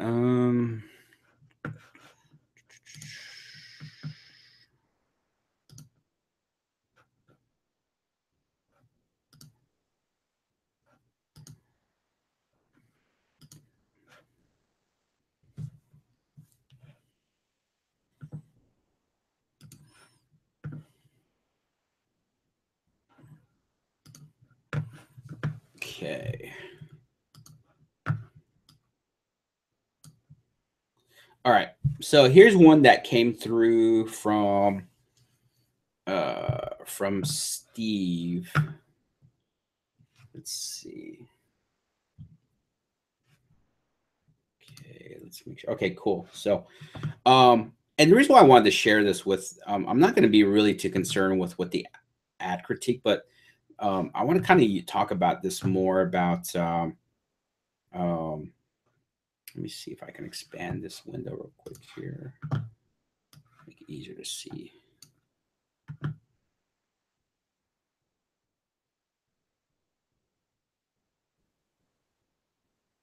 Okay. So this is a good example, guys, of what we talked about earlier is knowing your customer and where does a customer go. Okay. So so it looks like Steve is running this ad for fair cash offers, sell fast. We buy homes, move homes. Okay. Um, so one of the things that I always caution people, and again, this is I want to be of help, is that sometimes when we put together stuff like this, I can totally see this is a way to looks like the purpose of this is for this to rank well. So it potentially could rank well. So I always caution people like don't do ads or write up ads just for SEO purposes. So even though that is a value, okay, but so let me kind of work backwards on this. So active rain. So my first question is, will a motivated seller go to active rain to find a solution? Okay. And the reason why I say that is, so let's say that Steve is so let's say and I believe active rain does. So let's say active rain gives stats on how many people have seen this ad. So let's just say that Steve got a report that shows that 1,000 people seen this ad, okay, but no one obviously engaged with the website, okay.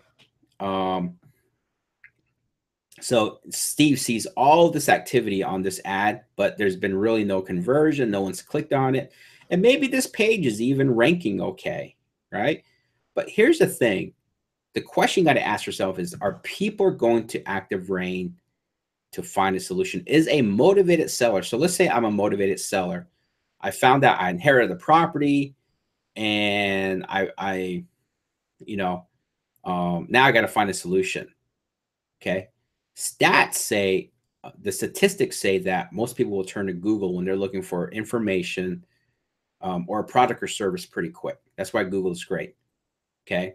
I can see some people going to Craigslist. That makes sense. I can see people, I don't really see people actively going to Facebook to find a solution because, again, we said Facebook is a coffee shop and people don't usually post ads that, hey, I just inherited a property, what's the probate? Maybe it does, maybe not, but you kind of see my point. People don't go to Facebook actively to find that solution openly. Okay. So you might put an ad in front of that person right at the right time and then engage that way, but that's a whole different story. But my question is, do people go to active rain? Will a everyday person go to active rain for a solution? Okay. So that's the first question that I have to ask myself. Okay. So my opinion, and you guys could correct me if I'm wrong, but I really don't think the everyday person is going to go to active rain. Because first you got to ask yourself, what is active rain? Active rain is a pretty much an exclusive real estate community. Okay. It's active rain's customer is really a real estate professional. Okay. So, a professional who's going to start writing blogs, exchange best practices, and really share information. Okay. So again, that's not to say that a professional will see Steve's ad and say, oh, wow, what is this? I didn't know this was an option. And maybe this person maybe they can't sell with this person knows that this house is in really bad shape and they can't list on the market, whatever. So maybe this person might refer Steve, this person. So I can see that happening. But to me, those are far in between. Okay. Because again, it's what type of platform is Active Rain, right? So, so if Steve has seen all this information, like, man, this was posted on July 10th, and Active Rain has told me that there's been 2,000 people seeing my ads, and then Steve's going to wonder, okay, but how many of those people opted in? And the answer is probably say, let's say 0, and then you begin to think something's wrong. People begin to think, what's wrong with the website? I have all these people seeing my ads, but no one's converting. And to me, it's not really a problem with the website. Is where are you advertising? Okay. And if where you're advertising is not where your customer is at, you might get a lot of views. You might get people clicking on your website because they're curious, for whatever reason. But most times it's not always a conversion problem. It's just you're advertising and not the ideal place. Okay. So again, this is not a knock on Steve. Who knows? Maybe Steve is getting a lot of referral from other professionals that could benefit from what Steve does. But again, you also have to be realistic and know that's probably going to be far in between. Okay. And as long as Steve understands that, then he might be okay with that. Okay. But if Steve was expecting, like, a ton of leads from Active Campaign, he's probably going to be disappointed because, again, most motivated sellers will not go to Active Rain. Active Rain. Okay. Because why? Who's Active Rain's perfect customer? Who are they attracting? They're looking to attract real estate professionals. Okay. So, um, so yeah. So hopefully that makes sense, guys. Again, it's just more about the concept. All right. All right. Let's see. Uh,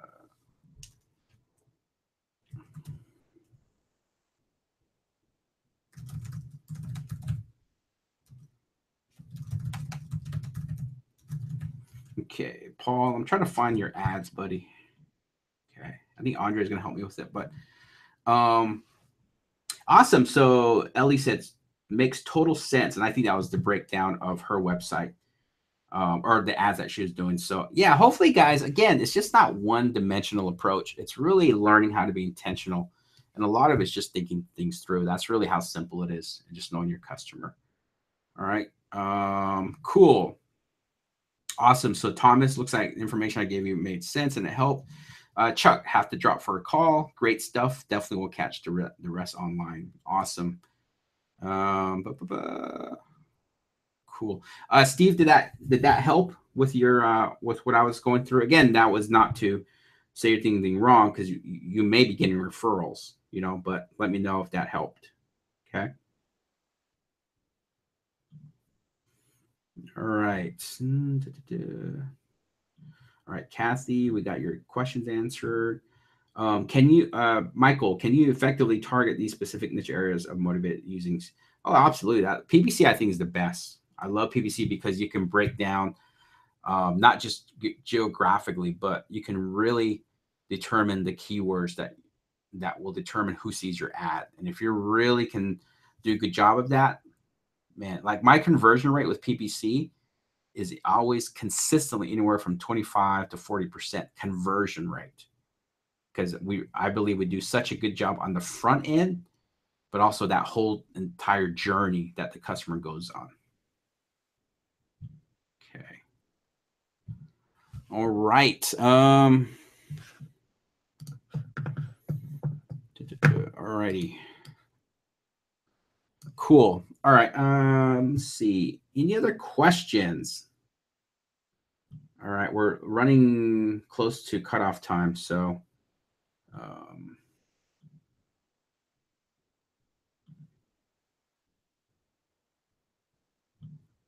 right. All right. I'm just going through the questions, guys. Right now would be a great time to answer any questions you have.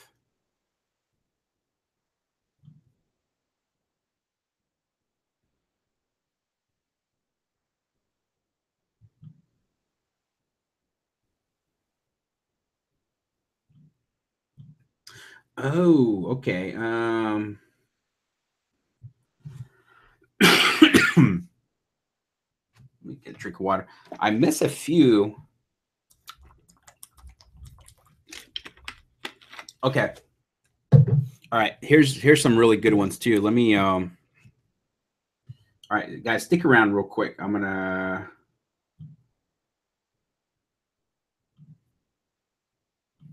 there's a few that I miss. I thought they were good. All right, give me just a second, guys. So there's another one I want to create.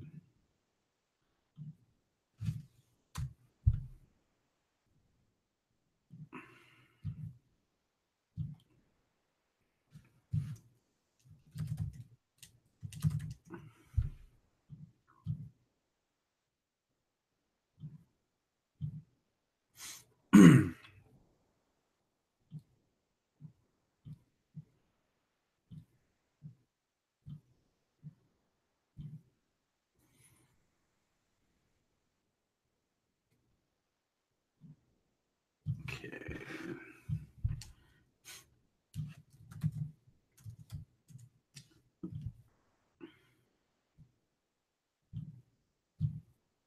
All right, I got two more loaded up here, so give me just a second, guys. All right, cool. All right, I got two more that I want to do. Let's see. Actually, let me see.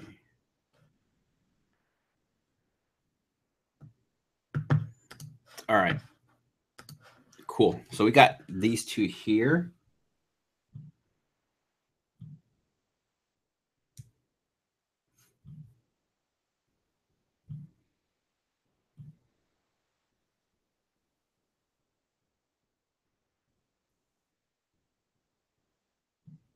Okay, there's quite a bit that, well,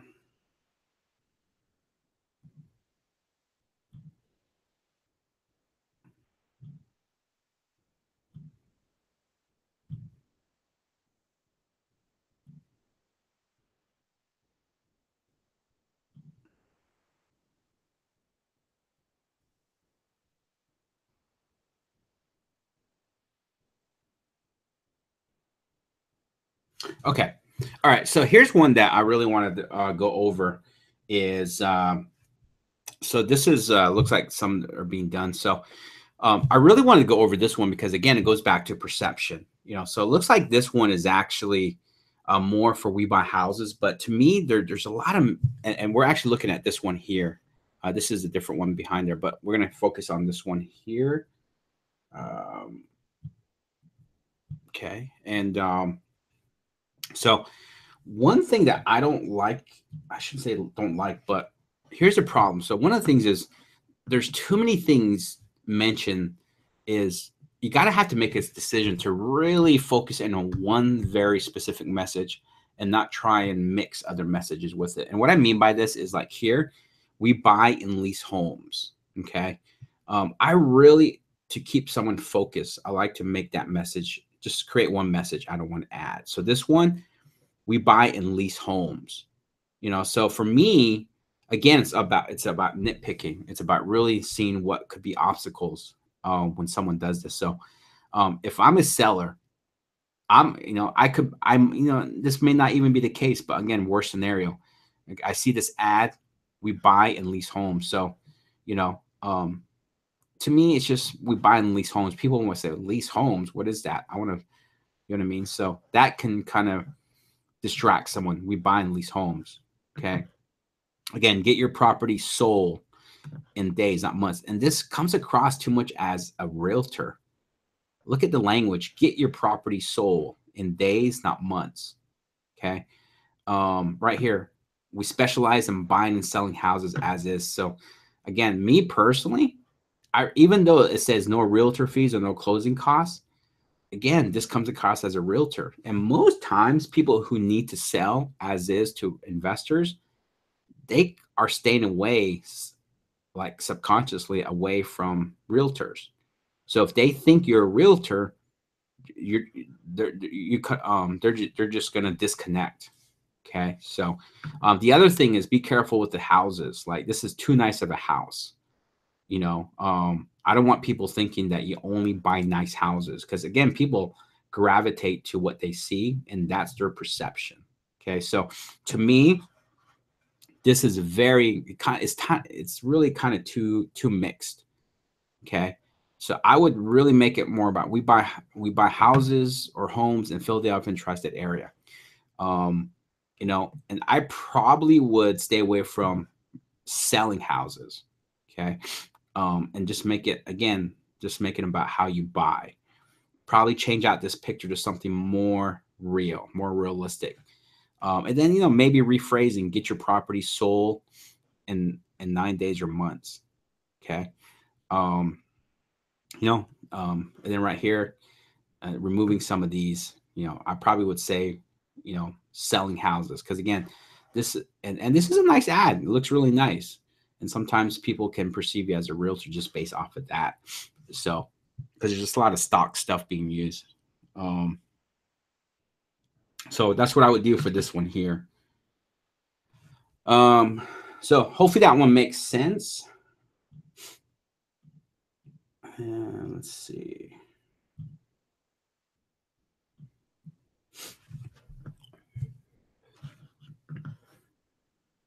All right, so let's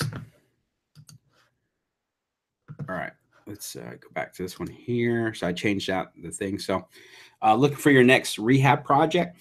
So this one, nothing major. They probably listened to what I said because I do a lot of Craigslist ads. I've done Craigslist ads in the past. I have a good amount of cash buyers now, so I'm good there. But I always like to create ads specifically for who you're trying to target. Remember, this is what this call is about. So, if you're building a buyer's list, I would create one ad that specifically talks to a landlord and one to a cash flow guy and one to a rehabber. Because remember, people like to be addressed. I said earlier, people like to be addressed individually, not as a group. Okay, so in the past, what worked very well for me was I would create one ad that's specifically for rehabbers. So what do? I talk their language. Okay, so that's why looking for your next rehab project because only that will appeal to a flipper, right? So right here, Germantown investor looking for a few cash buyers who want to buy properties. I probably put more urgency on it for cash buyers who need to buy properties. Okay, because you remember you need this flipper might maybe keep his crew together, so he needs to because some rehabbers they'll get into projects just to keep their guys busy because they don't want those guys leaving, right? So I would put more urgency on it. So looking I just I'm kind of stuck on few cash buyers or without, but for a few cash buyers who need to buy properties now or something to that degree. Okay, the property that I offer are primarily discounted homes from distressed owners. I probably would take out distressed owners because you always want to find opportunities to eliminate too much text. Okay, because people scan information. Okay, so the properties are offered at discounted properties and maybe put a benefit. This means more profits for you, or something like that, instead of homes from distressed owners. Okay. I work with, okay. So I work with many other investors, fix and flip player rehabbers and buy investors. I don't know how I feel about that. I work with many. It just doesn't flow with this very well.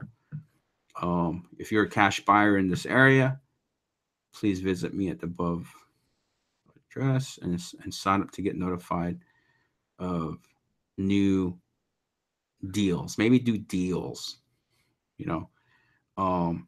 Inventory. If you're a wholesaler, you got to be careful with that. You don't want to come across as selling property. Remember, you're trying to flip deals or contracts, so that might be something worth looking into. I'm always looking for new people to work with. So I can definitely literally tip properties to you. Okay, so yeah, not bad overall. Just a few adjustments here.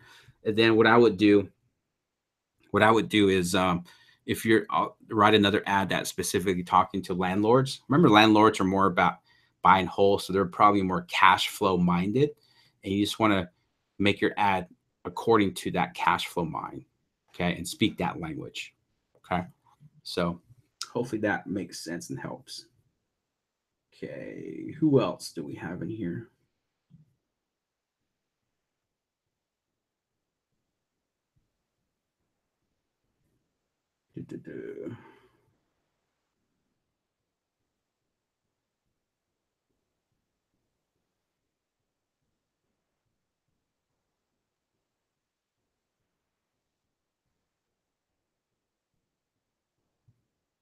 Okay.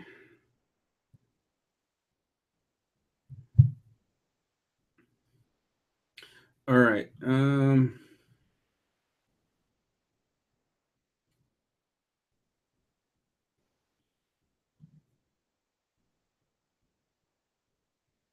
All right. Let's see.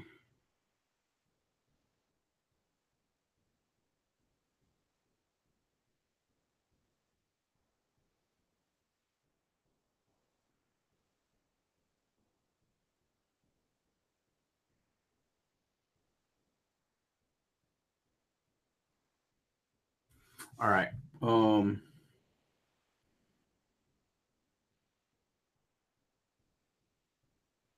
All right. So hopefully that helped. Let me see.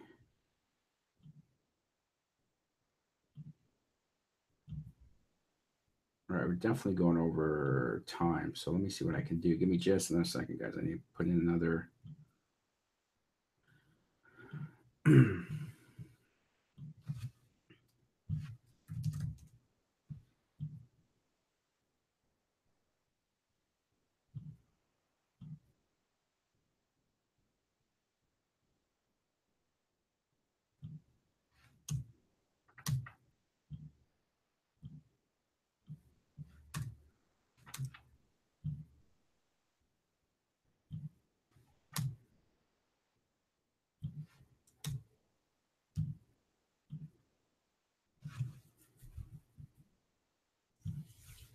Okay. All right. I got one more. Let me see if we can work with this guy here.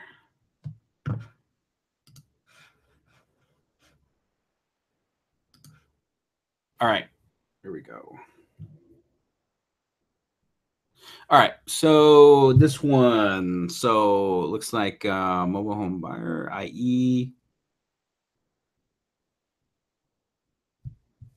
Okay, so I'm guessing the IE is probably the local reference. I forget, maybe Inland Empire, I believe. So, so me personally, IE, if you're confident that's like a really popular term, IE is being used, and I would stick with that because people might see people who are not maybe are too familiar with that terminology or uh, lingo or however you want to say it, they might think IE mobile. What's an IE mobile? Because remember, you got to really. Here's the thing, guys. Never think that things are so simple as it might be for me and you. Okay, you'll be amazed how many people perceive things. So that's why I always like to think worst scenario when I look at things. So I don't want people thinking IE mobile home. What's an IE mobile? Because what happens if they think that it's a certain term, it's a certain type of mobile, they might think, hey, that's probably not so they kind of um, it does they perceive it as not pertaining to them. Okay, so may not seem like a big deal, but something to consider there, Paul. I.e., so if people really know what IE is, and then um, you know, definitely stick with it. But if you have some doubts, I will get rid of it because again, you don't want people thinking like them getting confused. What's IE, right? So, selling a used mobile home during a so actually, my question would be, is just are you targeting? How are you targeting this, Paul? Is this a retargeting ad or just a straight up ad?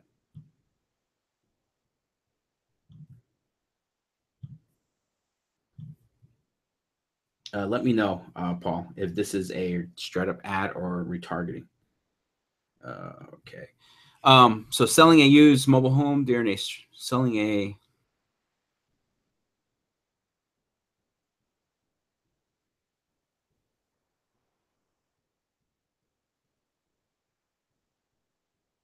so what I would do, Paul, on this, again, this is psychology. So usually I ask myself, why would someone have to sell their mobile home? Okay. So again, it goes back to knowing your customer. Okay. So I would ask, why does someone need to sell their mobile home? So for me, is it is someone trying to sell their mobile home because of stress, or do they get stuck with it? Okay. So me personally, I would try another ad that says, um, sell your mobile home fast. So I don't know about stressful because again, I'm thinking about mobile home and why would someone need to sell a mobile home? Okay, so does this person, are they upgrading? Are they do they is it because they just needs a lot of work? Um, you know, so me personally, I don't know about the word stressful. Okay. So me personally, I would probably make it more about, man, let me take this off your hand quick and easy. Because I remember when I dabbled in mobile home in the past up in West Virginia. And I remember so many times I got those type of leads, they were just stuck with it. Like, man, at that point, they just want to dump it. But at the same time, they know they can sell it. So, and most times I didn't really see them stress. It could just be that market. It might be different with yours, but you got to have to ask yourself those questions. Why does someone need to sell a mobile home? Okay. I like the picture. I mean, I think it can capture attention. So, but here's the thing too, guys. I love creativity, but sometimes creativity will not sell. It might get someone's attention, which is what we want. Sometimes it can create pattern interrupt, but sometimes just being practical can be the easiest thing to do. So it's great to be creative, but there's that balance too, is being just being to the point, being very specific. Yeah. So okay. So Paul said, yeah, I use lingo. So if people just know what it is, then yeah, definitely stick to it. So that could be an advantage. So again, so I'm just kind of doubting. I shouldn't say doubt, but reconsider, like, selling a mobile home during a stressful time doesn't have to be a hassle. Is that really the case? I don't know. Only you know that. So I would say, sell your home. Trying to,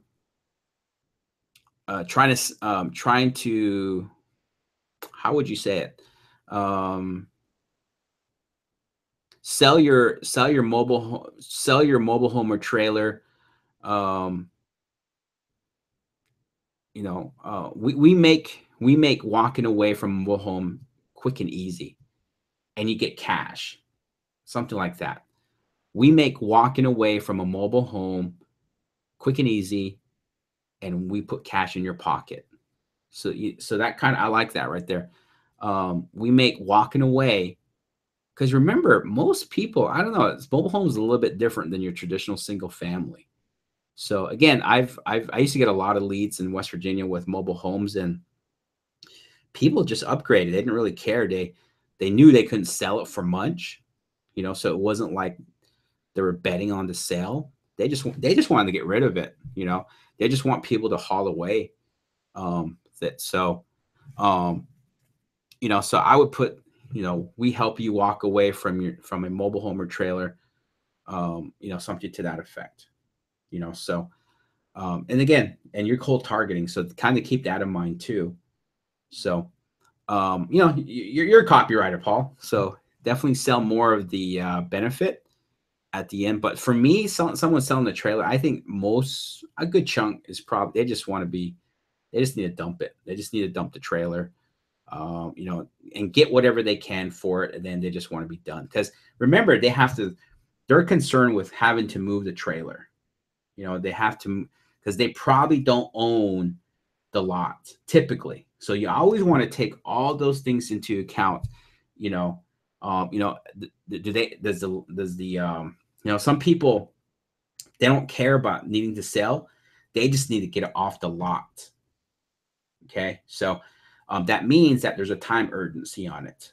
Okay. So Paul, what I would do is the majority of trailers that you guys are buying, are they selling the lot with it? Or if you're seeing that a lot of people are selling it on land they don't own, and then that is probably what I will focus on, is making the process fast. Because remember, in the back of your mind, they're having to get that trailer off that lot at a certain time frame. Because they're probably paying for that lot too. Okay, so make sense? So Donald says a real persuasive point in buying mobile homes is a cash purchase. The reason, yep, yeah. So that's a good point. So here's might be some good tidbit. Paul, Donald says buying mobile home is a cash purchase. The reason many mobile home buyers don't have the cash and don't qualify for loans. So many are seeking some sort of owner financing. Cash work. So okay, so cool. Yeah, so something to think about. So those are things that I would take in consideration, is always that. So does that make sense, guys? I think this is a perfect example of knowing your customer. Like, I don't deal with mobile home, but because I forced myself to think in this short couple of minutes, I had to think about what are the obstacles they have to face. And that's how I came up with, do they own the lot? Do they have to get this trailer off this lot? And if a good chunk of that, if that was the case in most cases, then man, I would emphasize on your ability to be able to buy and get that trailer moved, something to that degree. So, all right. So I may not have the right answers, guys, or not the expertise, but I'm showing you just the concept of how to think things through when it comes to who your customer is, what's the obstacles, and then just simply communicating that. That's really all it is. So, yeah, exactly. So Paul says, the common phrase is, I just want to be done and don't want to deal with it. Okay. So yeah, so take that, man, take that little piece of information and spin it into where you're communicating that benefit and how you're able to do that, work backwards. So, man, good stuff. All right.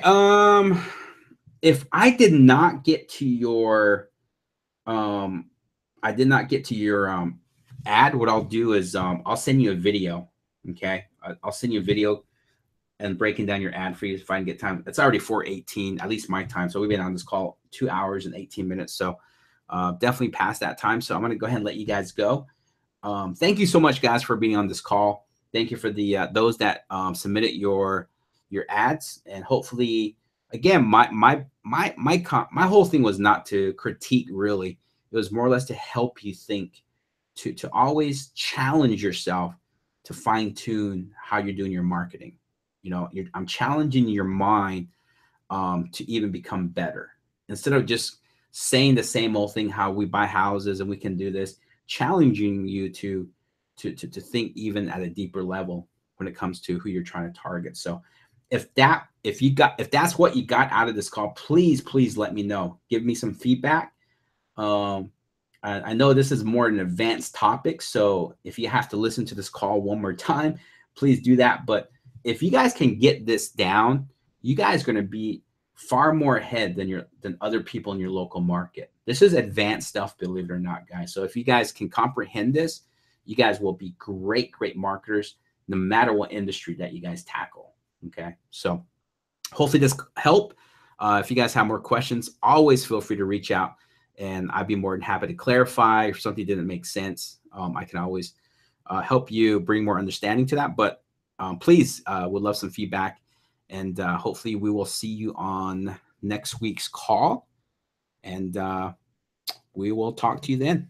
All right, have a great day, guys. All right, bye.